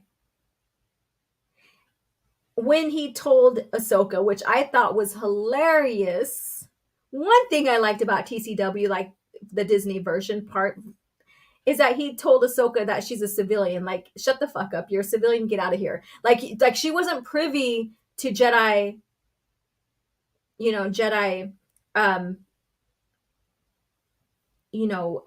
confidential stuff, right? She's a civilian. She gave up her stance as a Jedi. She didn't want to complete the training. She didn't want to be a Jedi. She walked away from it. So he's like, get out of here, civilian. You don't have You don't need of knowledge of this confidential knowledge here. You're not a Jedi. So that really pissed off a lot of Ahsoka fans. I remember when that episode came out and seeing everybody explode on Twitter, on the internet, making Mace Windu a bad guy. But then no one cried about when Mace was basically telling Anakin, shut the fuck up and sit down, when they allowed him to be a part of the council. No one cried about that, right? But oh, poor Ahsoka. Because he reminded her that she's a civilian and she's not privy to confidential Jedi information. Oh no, poor Ahsoka. Fans went crazy. But not when he told Anakin to shut the fuck up and sit down, basically. And then now we have this here. He had no empathy towards the clone troopers and, whatever. He was just a very stern, to the point kind of person.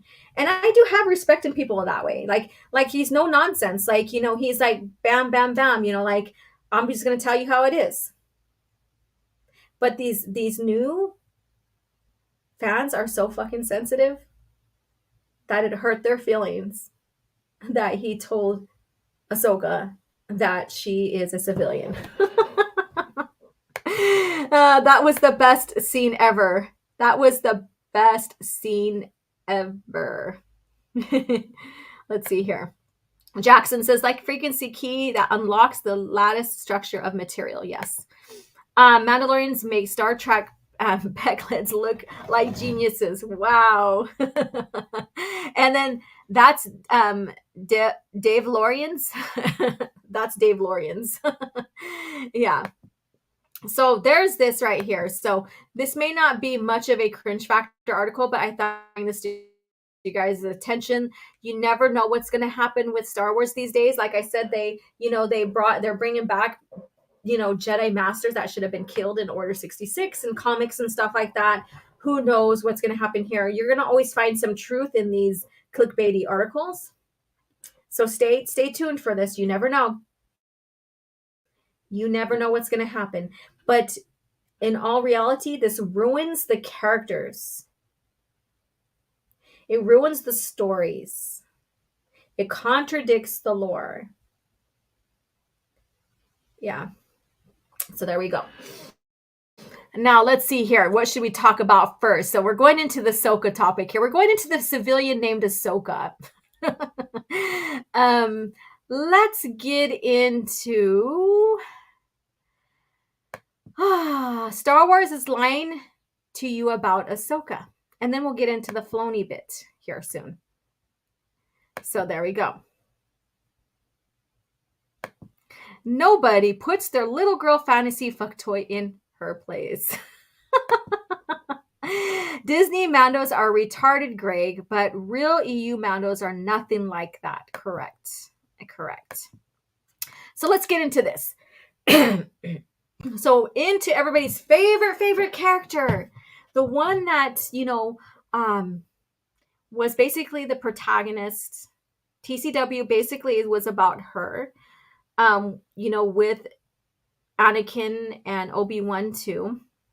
But the story was, basically her story, especially when you lead up into the Disney version when they picked up and ended the series. And from the beginning, I did not care for her. And as she developed in character, I guess you can say, I still didn't care for her. But she ultimately became a fan favorite, I guess you can say. And I always thought it was a mistake for George to give Anakin a whiny, indecisive brat, a Padawan. He wasn't even mature enough to even become a master. That should give you ideas and clues that he shouldn't even be or train a Padawan because of his mature levels. Now, people may argue, well, he's strong enough in the Force to be a master. No, that's just one qualification, one minor qualification to be a master and on the council. You have to have maturity. You have to have mature train of thought as well. And Anakin clearly shared that he did not. So despite leaving the Jedi Order early in her Star Wars tenure, Lucasfilm may still be lying to fans about the status of Ahsoka in her own show. So when you see like little clips of the show, there was like a little bit of like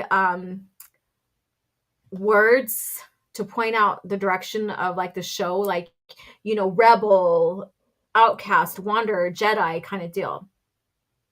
And people are like, oh, she's a Jedi now. She's never became a Jedi. She walked away from it. And then she also still has distrust with organizations like the Order. And I've talked about that previously. So I don't know if this is a cringe factor article too itself, but the next one will be. But maybe this they're spot on with this. I know I don't want to.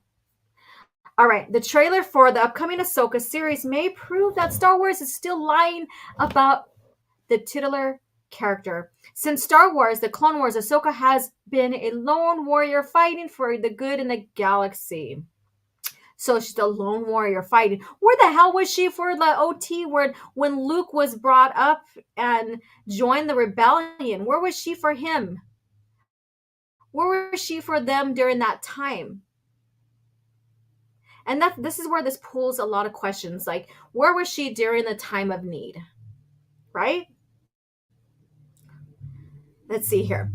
This was shown during the Star Wars Rebels with Ahsoka acting as Fulcrum and essential intelligent operative for the early Rebel Alliance. And where was she for Bail Organa as Fulcrum to rescue Leia instead of compromising Obi-Wan's mission, right? You would think that the people in Disney Star Wars, Disney Lucasfilm would have been smart with that and said, oh yeah, there's Ahsoka. She's Fulcrum under Bail Organa. Why didn't they just use her then to rescue Leia so that they wouldn't compromise exposing Obi-Wan to the greater galaxy and Luke, right? But because Luke is carrying the Skywalker name, right? So you would think that would have been the smarter choice. You would think. Since then, Ahsoka's story in Star Wars has been centered on the New Republic era from her, and this is where she doesn't belong at all. She really didn't belong in Dark Times or when the Empire rose. She should have been dead by then. But this is where this poses a lot of questions. Like I said, where was she when for the end of the Dark Times and Luke came about and the rebels really needed many people to help them defeat the Death Star and all that. From her search for Grand Admiral Thrawn to her mission to find the missing Jedi Ezra Bridger, Ahsoka will detail the fan favorite characters' fight for peace in the time of the Mandalorian. So, during that time, shouldn't there be peace already, according to the lore that was set up, like through through some novels? What's it called? Through some of the novels where the Empire, once Palpatine was destroyed, then he had this contingency plan where his leaders would then destroy themselves and what have you and flee and all this other stuff, and then peace treaties were enacted and the remaining Empire was sent off into their own bits of the galaxy and blah blah blah blah. Now, where's that peacetime? There should have been peacetime during that time, right? Because it's not even like 5 or 4 years after Return of the Jedi. So now they have to make up another conflict so they can tell a story because they want it to sound similar to the original lore. Because they can't what they did is written themselves into a corner, and they can't rely on the lore that they've written because it's not favorable to the fan, maybe. So they have to rely on something that is popular, but then yet totally destroy the story by not even using the characters, the protagonists and stuff that made the story great. It's like I said, it's contrived, it's bullshit, and it's not recognizable anymore. Especially when you take the main hero that should be evolving and the poster boy now of the Rebel Alliance, not the Rebel Alliance, but the New Republic now, that's Luke Skywalker, with him working alongside the New Republic as well as establishing the Jedi Order. But now they're just pushing him aside because, it's the agenda. It's the agenda of 3 female protagonists because, like, people like me, fans like me, need to have that to totally relate to Star Wars. Imagine that. Imagine I got it wrong all these years. I got it fucking wrong all these years, you guys. I was so wrong with, really wanting to know more about Luke Skywalker. I shouldn't have because he's not female. I shouldn't be able to relate to him because he doesn't have the same genital organs as me. I got it all fucking wrong, you guys. I should have been like in my younger years growing up when my family introducing Star Wars to me and really wanting to play Jedi and wanting to be Luke and all this other stuff. That I got it wrong. I should have been protesting. Where are the female Jedis? Why didn't they give me a female Jedi? I want a female Jedi. You guys are not representing me. I got it all fucking wrong, you guys. Out of all these years now, I'm told that I'm wrong, that I need a female protagonist to relate to a story.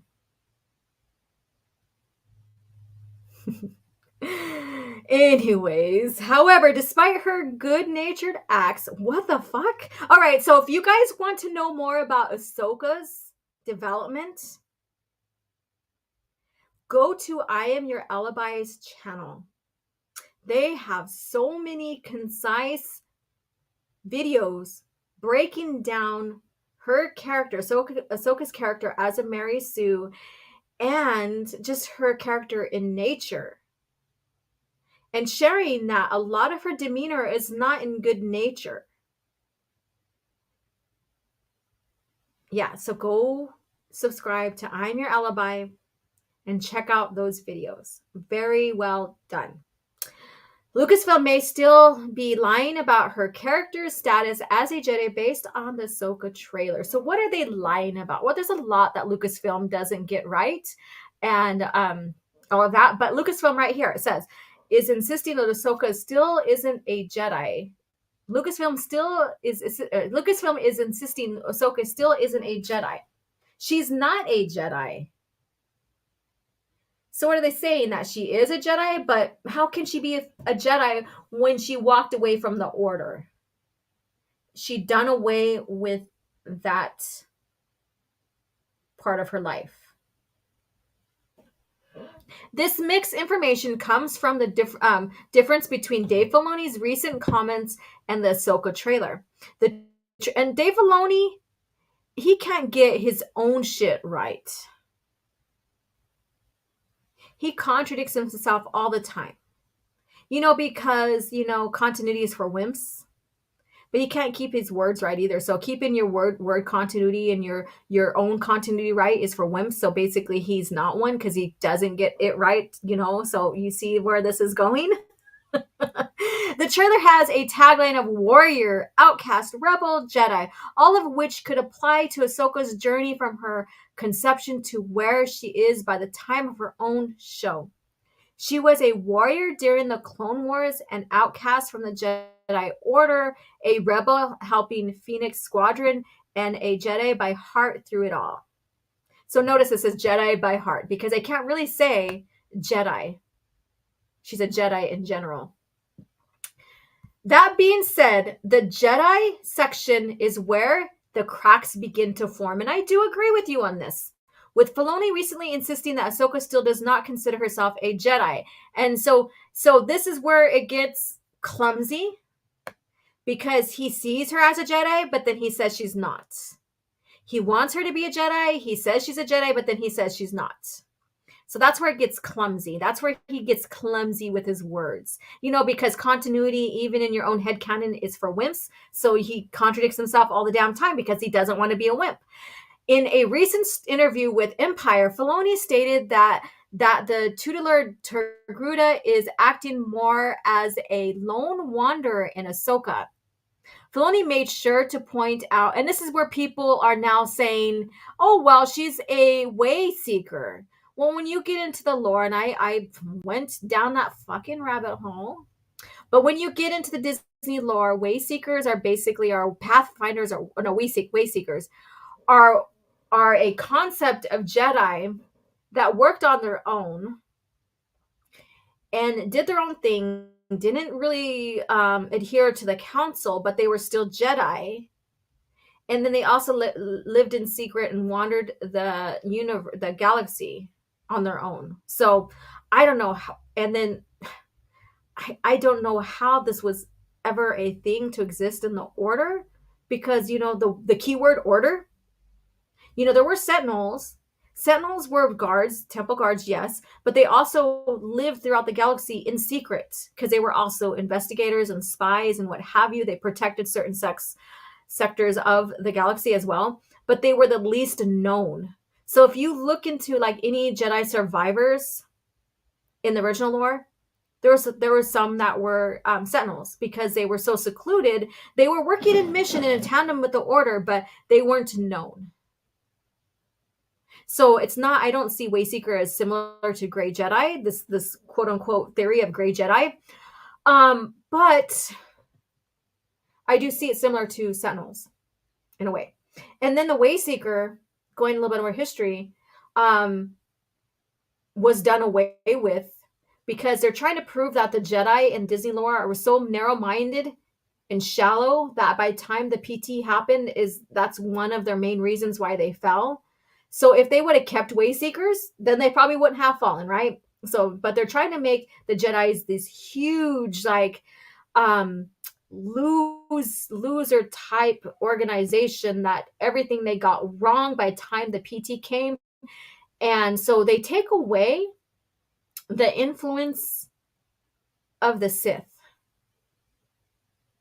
It was so easy for the Sith to just overcome the Jedi by the time the PT happened because they were so close-minded, basically. So their direction with the Jedi Order versus the direction that was created for the Jedi Order in George Lucas' era is completely different. Filoni made sure to point out that Ahsoka still houses some distrust with organizations as a whole, including the Jedi. So this is where we got. So, again, he keeps going back and forth in his history with Ahsoka. He doesn't know where to land her at. In the time of TCW, when it's under George Lucas' era, she totally walked away, right? But then as we go in more into her lore after the buyout, he's trying to make her a Jedi. But then he doesn't really know if he wants her to be a Jedi. So maybe this is where he's going to land her at. Like, she's not going to really be a Jedi. She's going to be something better. And that's my prediction. That's my prediction. She's going to be some sort of Force goddess. Something that Luke and a lot of these Jedi are going to bow down to. And I have a video on that, my prediction. She's going to be some kind of Force goddess and stuff. And I'm watching this with careful eyes here to see if I'm going to be able to do a follow-up on here and share points of being right, wrong, or somewhere in between or whatever, or, expand more on that theory and showing, information about it. So time will tell. So especially after the Jedi Order's action during the Clone Wars saw her become disillusioned with the peacekeeping wizards. So, of course, they use peacekeeping wizards because, Star Wars is nothing but wizards and laser swords and blah, blah, blah, blah, kind of deal. So that's kind of like a mockery, I guess you can say. But anyways, so she become disillusioned. And again, that's all under Disney. That's all under Disney. She had the choice. And how the Jedi handled the investigation of the bombing of the temple. Yeah, at one point, there was, she was suspect. So yeah, she's going to be investigated. Once they found out it wasn't her, they basically was like making peace with her, like, come back to the order. Finish your training now. You're going to become a knight. And she turned away from that. But then yet again, she still worked with them. She's a civilian. And this is where Anakin should have been reprimanded his position. He allowed a civilian to command part of the 501st.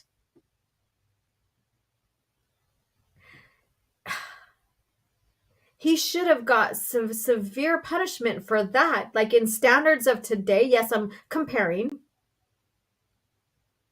But you don't let a civilian run a military. I don't care if she had some sort of experience.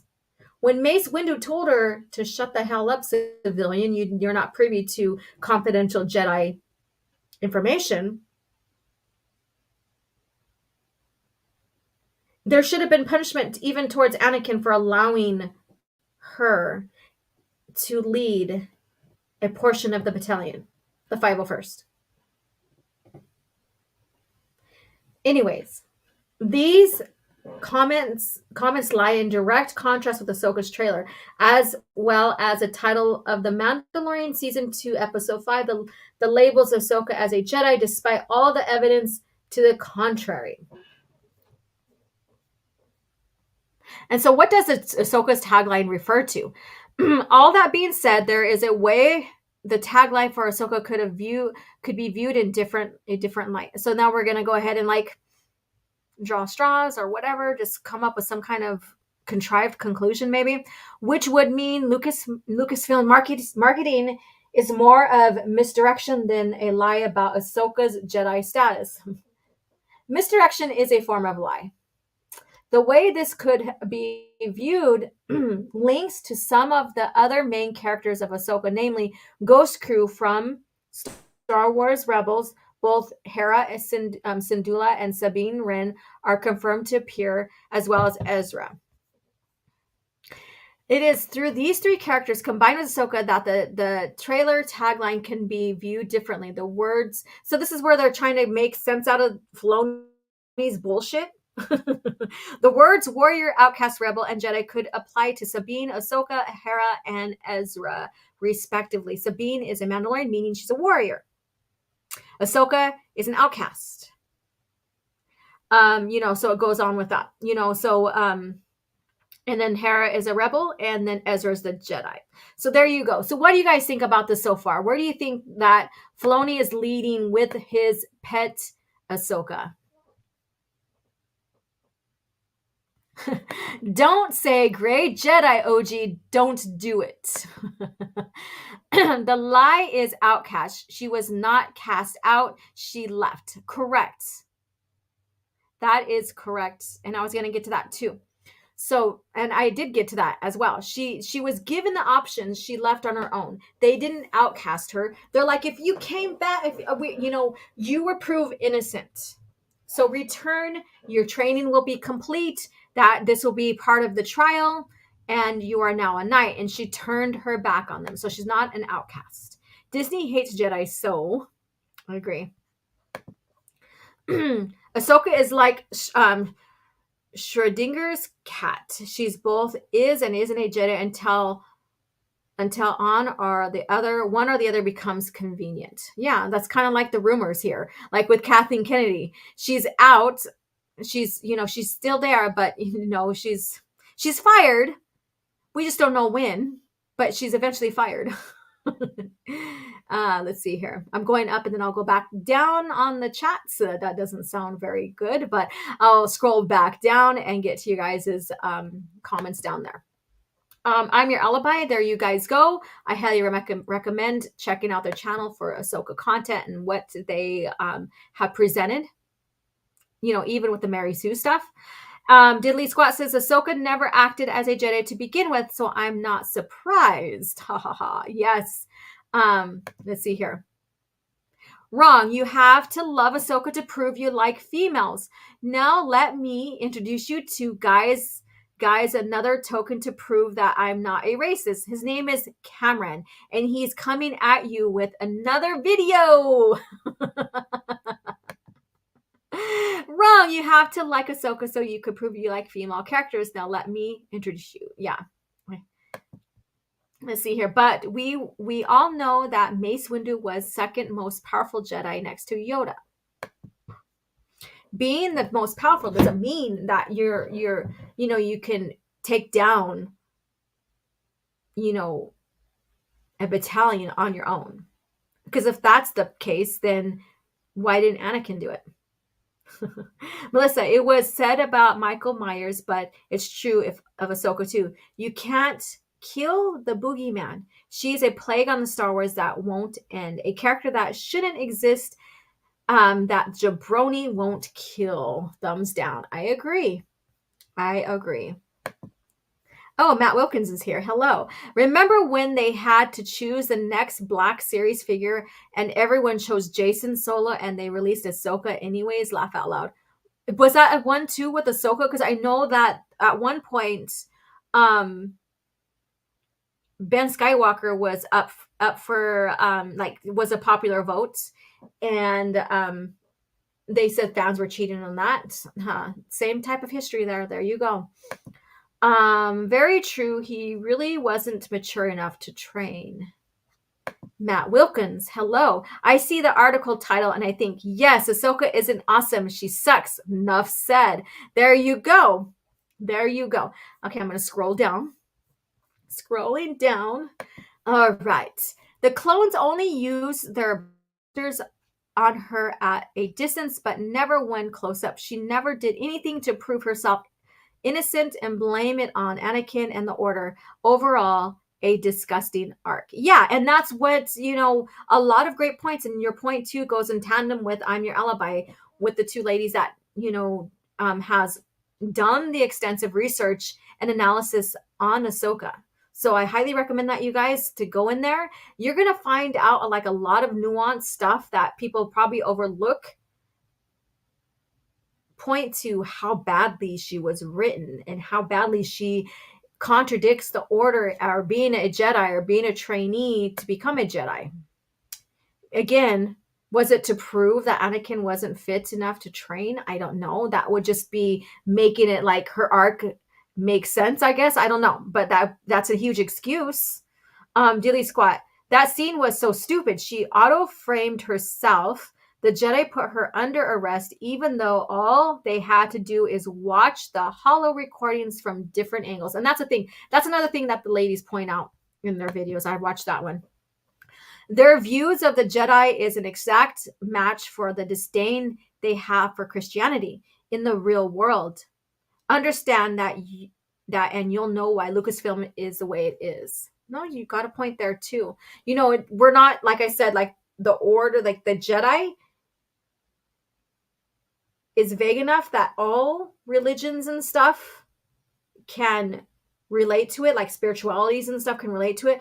But when you get into the Disney Star Wars, and Tuscan is right about this, they're making them into this bad organization, and it's piggybacking off of Christianity, like all this to make Christianity look worse than, mind you, every single person, being, organization has done bad shit.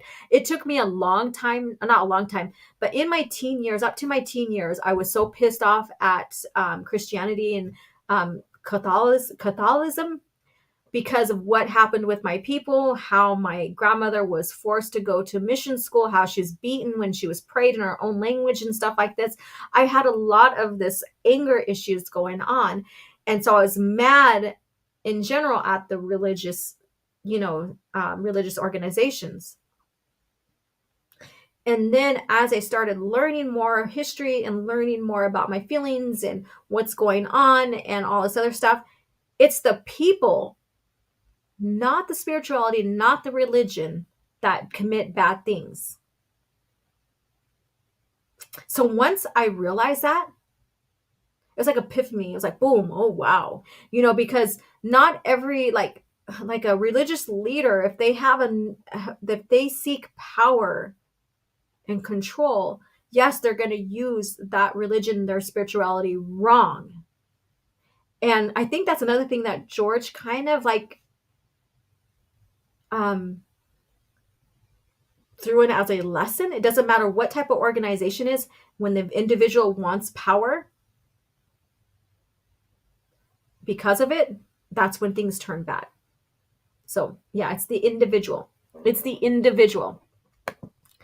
The good, the bad, and the ugly. The writers very much love the idea of making the religious order standards and morals as their fault and downfall. Yes. And the Jedi are essentially a religious order. Yeah. Let's see here. I'm reading it all backwards. I'm sorry. The arc was so awful. The plot so damn forced. It was pain to watch. Yeah. So you guys have a lot here you're commenting on. And thank you guys so much. So we're going to lead into the next one now. So it gets even more cringier. So I think I'm going to read, I'm not going to bring it on screen, but I'm going to read the description to this article by direct. And then we're going to get into the article a little tiny bit. And then we'll start wrapping up. We're going over my 2 hours, but that's okay. It's like I missed you guys from last week. I've been traveling, going to more powwows, returning back to dancing and my culture and stuff. It's been fun. And we traveled out of state. So Thursday was our travel time. We packed and then left. And so, yeah, so there was no way I could have pulled off a CAF chat. And so I missed you guys. I missed you. So Melissa says, right, Greg. Yes, she agrees.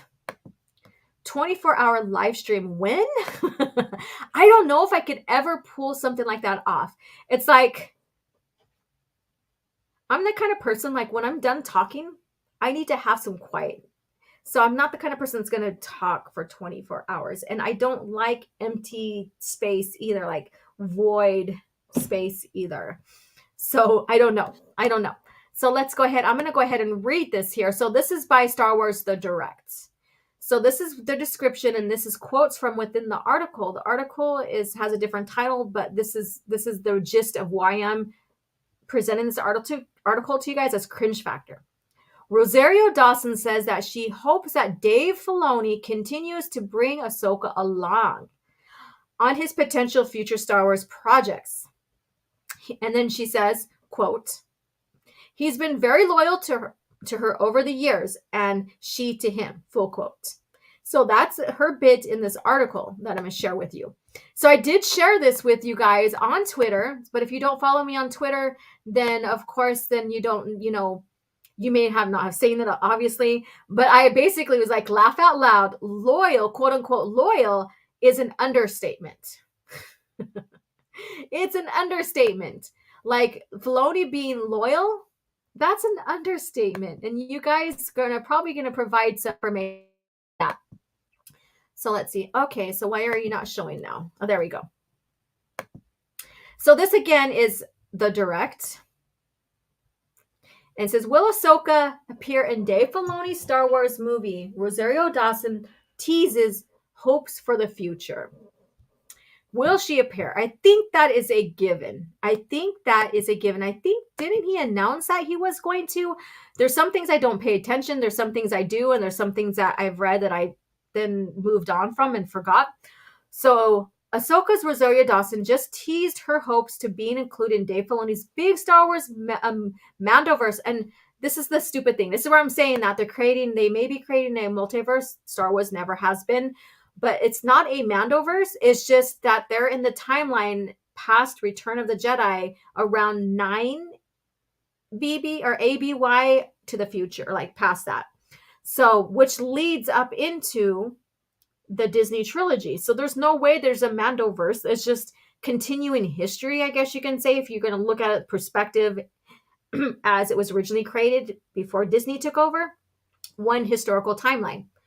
The project was first announced at Star Wars Celebration earlier this year. It will act as a culminating event of the Mandalorian and all the other storylines going on at the same point in the timeline, which also includes Book of Boba Fett, Skeleton Crew. And I have no idea what the hell the Skeleton Crew is about. I can care less. It's weird, the title name. I don't know. And Ahsoka. Besides that, not much is known. The film wasn't even given an official release window, which part of me wants this to be one of the films that gets canceled. Yeah, because that's the thing with, Disney Lucasfilm. They announce something and then it's canceled. Because Filoni's put on this pedestal and praised as George's successor, his apprentice is his successor, and he is the only one that knows Star Wars, in general, besides George Lucas. I want the show to be canceled. But then I don't want it to be canceled because I want it to fail in the view, like in public. So I'm conflicted on this. But we all know that Ahsoka will be a part of the show. He is not going to look at his history of shows. Maybe other than the Bad Batch. Was she in the Bad Batch? I don't know. But she's in the majority of all of the productions that Filoni's involved with. Like she has her cameos in The Mandalorian. She has her cameo in the Book of Boba Fett. So whenever it does come to fruition, the actress behind the live action Ahsoka Tano is looking to be there alongside Filoni. Now everybody has their opinion about Ahsoka and Filoni and how Filoni sees Ahsoka. And it can get quite graphic. It's like he has a thing for this character. He has to make her more significant than George Lucas's character, like Luke Skywalker. And mind you, George, basically was like, Luke Skywalker is me. Basically he's like, he sees himself as Luke as him in a sense. There's interviews of him comparing and talking about Luke Skywalker and his relation to creating that character as well. Which is fine. I mean, whatever gets you motivated to write the character, right? And expand the story. I mean, you wouldn't really tell just by watching Luke Skywalker in action in the OT, right?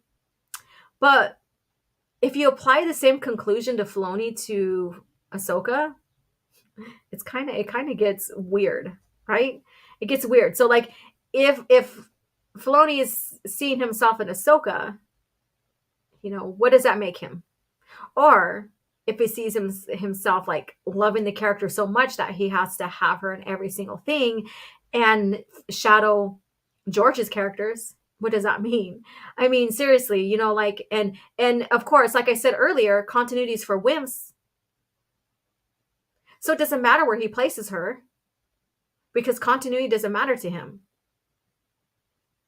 And then, recent information coming out of, Lucasfilm or whatever, whatever you can. It's like, I think that, actions speak louder than words, but the actions do match up with the words. That Luke is going to be less used now going forward. So basically they're putting Luke in the background. He's not significant anymore. But Luke who they are putting in front of him. And I've had Ahsoka Simps really get pissed off at me for talking about this on Twitter. like, oh no, she's not foreshadowing, she's not replacing Luke. She's not she's not shadowing Luke. She's not more important than Luke. But really, what do you think?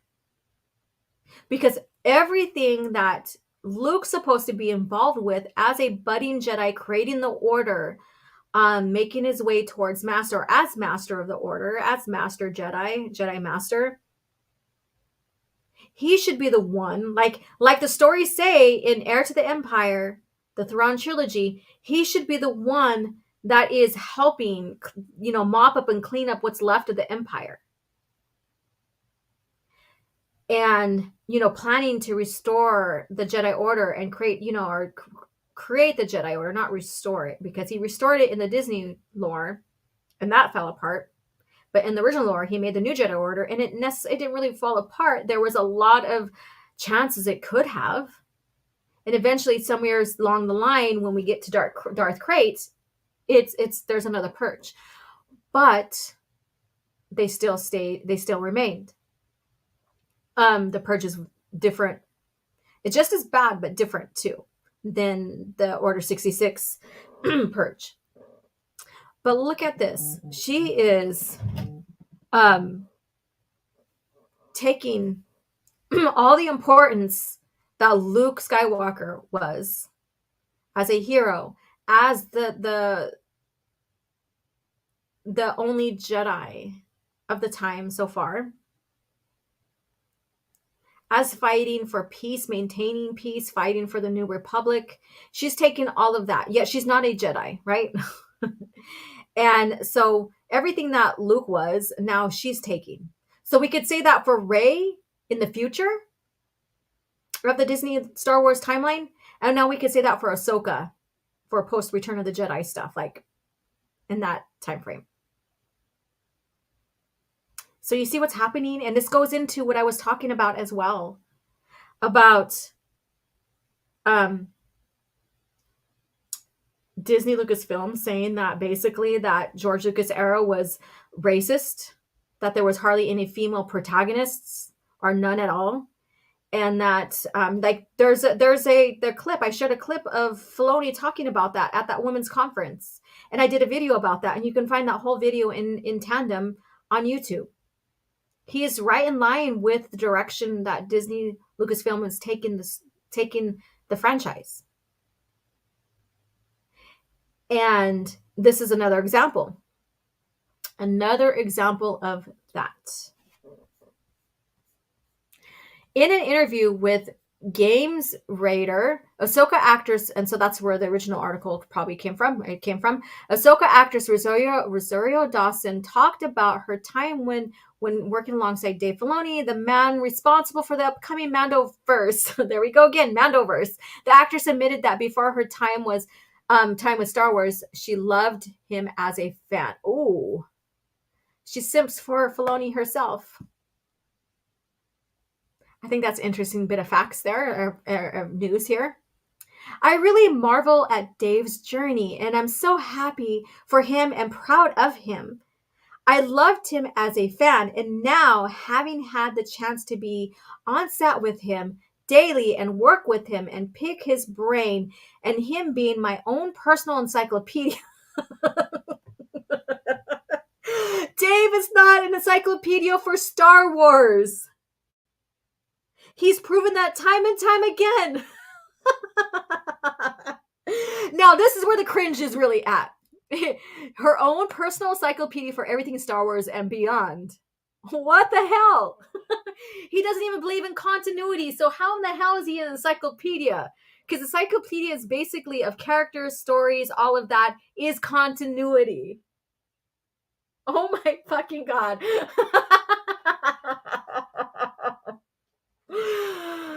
Oh, I think this is an actress who's not biting the hand that feeds her. Because how in the hell is Dave Filoni a encyclopedia of everything Star Wars when he doesn't even believe in continuity and proven time and time again that he couldn't even, correctly get characters right when bringing them into TCW? When fans put him on the spot at conventions on his knowledge of Star Wars in general. Holy shit. Oh my God, this is golden right here. As you can tell, I didn't read through this article all the way. So now I'll finish reading this here and then we'll start wrapping up. I think Filoni is one of the greatest I've ever worked with in the medium and in this space. This is the first time her working in that space. And I hope that he continues to bring Ahsoka along because he's been very loyal to her over the years and she to him. Wow. That's not going away anytime soon. How can Ahsoka be loyal to him? She's a character that he created and developed. Yeah, George brought up the concept, but he created her. So any kind of way and iteration that I can keep working with Dave and being inspired by him and challenging him with when I can, it would be awesome. Oh my God, you guys, this is fucking hilarious. Let me scroll up and read all the way down this time. Okay. She already outshined Anakin in his own TV show. Now they gave her Luke's story arc. Of course, she'll ruin him too. Well, I would say TCW is more of her arc, but it has Anakin in there because he is her master. But TCW originally was supposed to be only about the clones. So, yeah.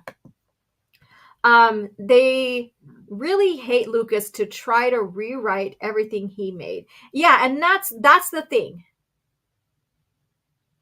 Filoni is not in tandem with Lucas on keeping the lore intact and stuff and honoring George. He is not, because George is not paying him anymore. George is not the one issuing the checks. Think about that. Just like I said with Rosario Dawson, you don't bite the hands that feed you, right? And he's already proven this. He's in the same train of thought as even Kennedy herself, even before the buyouts. Melissa Lord says, fake Air, fake Thrawn, fake Star Wars. Correct. And Matthew, hello again. I'm excited for the Ahsoka series. Well, I'm glad you are. Because this is another thing that's going to bastardize the lore. Tuscan Bob, because a bunch of brats who were still shitting themselves in 2008 grew up watching Jedi superheroes cartoons diddly squat. And I had to read that because I agree. They're gaslighting people with telling them she ain't replacing Luke and stealing his story. That's exactly what's happening. They lie. Exactly. That's the thing. They're gaslighting. They're like, oh no. But that's the direction, and that's what is being seen. Again, actions speak louder than words. Tuska Bob says actress praises showrunner of show she stars in. Film at 11.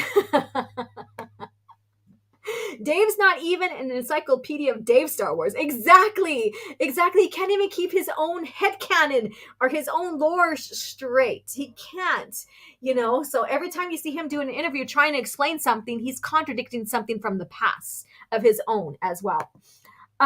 Soul Assassin Dave don't care and writes his own stories, and Lucasfilm allows it. Correct. My primitive encyclopedia said Luke was a Jedi in Return of the Jedi. Oh my God. So there was a Ahsoka simp basically explaining, like trying to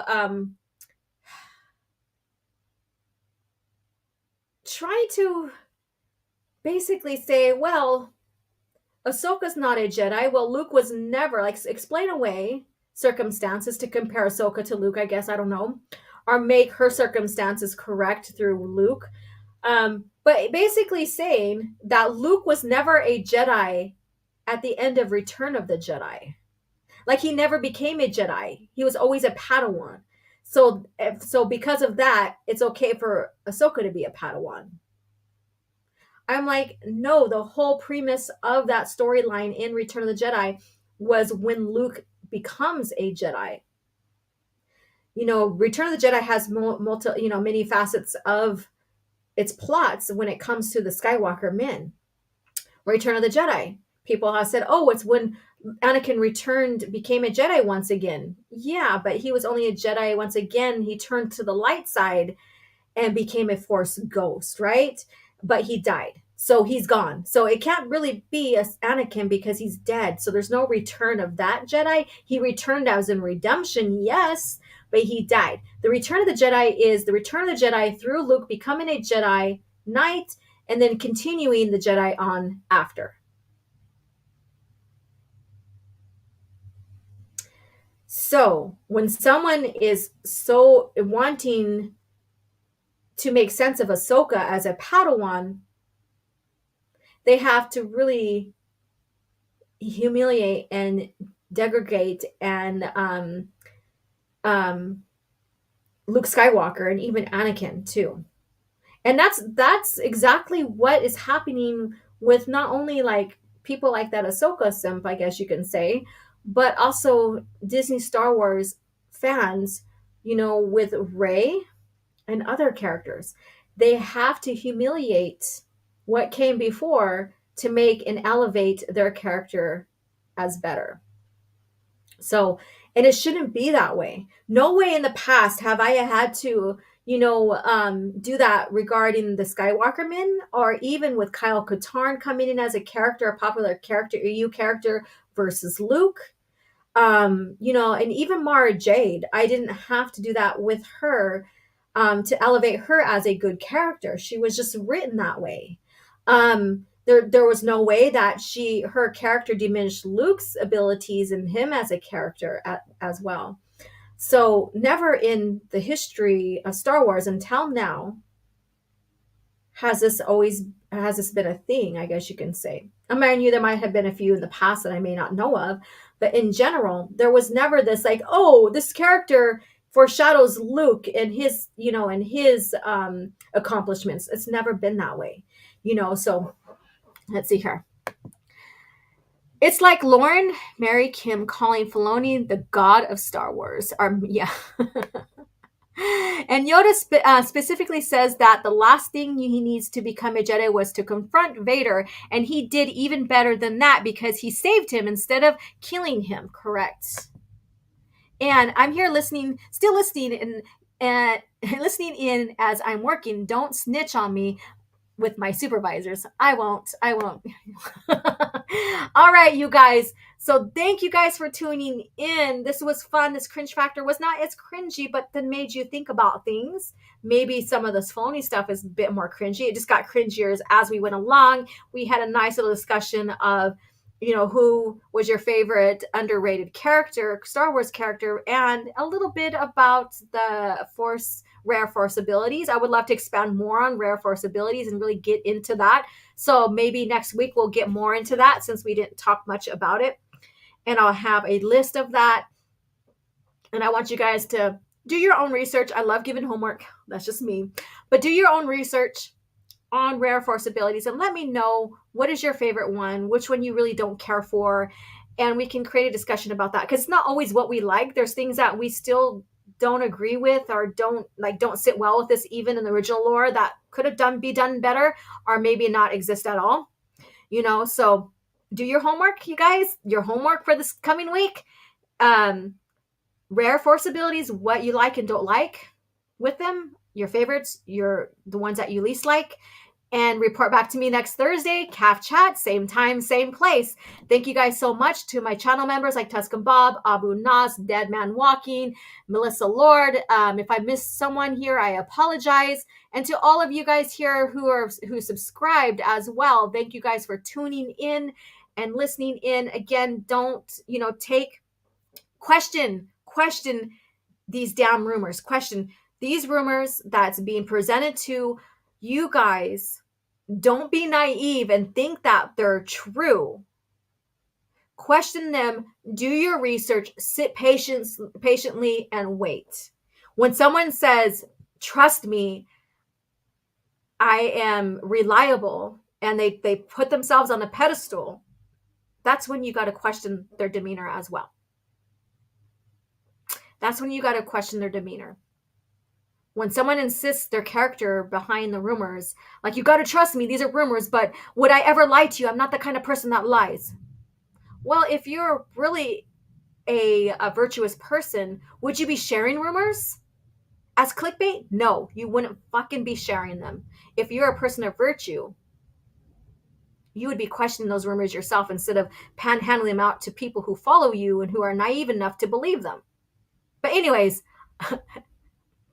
that's all I got to say about that. Catch me on the Space in this Friday night. We are having Knights of Malvin. Go check out some of his recent videos, especially the one about Sparrow. That's a great one right there. It should be a fun stream. A lot to discuss there. So once, I think, did he make a link to it? I think he did. So I'll share the link out. If not, then once he makes it, like I said, my mind's been on beadwork, creating in my creative flow. So I do miss some things. I do forget some things because my attention goes direct to something else, kind of like squirrel, but just joking. But anyways, I've just been on this task of getting this project done. So catch me on the spacing. Should be great. Catch you guys later. May the force be with you, and you guys have a great day. And I look forward to next week. You guys have homework. You have homework, so don't disappoint me, you guys. Don't disappoint me, and have a great day. The fate of the galaxy is now in your hands.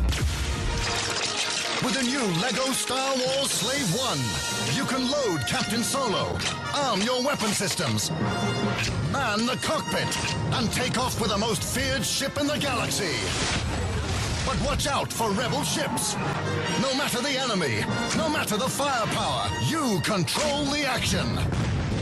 With the new LEGO Star Wars collection. Are you sure? So be it.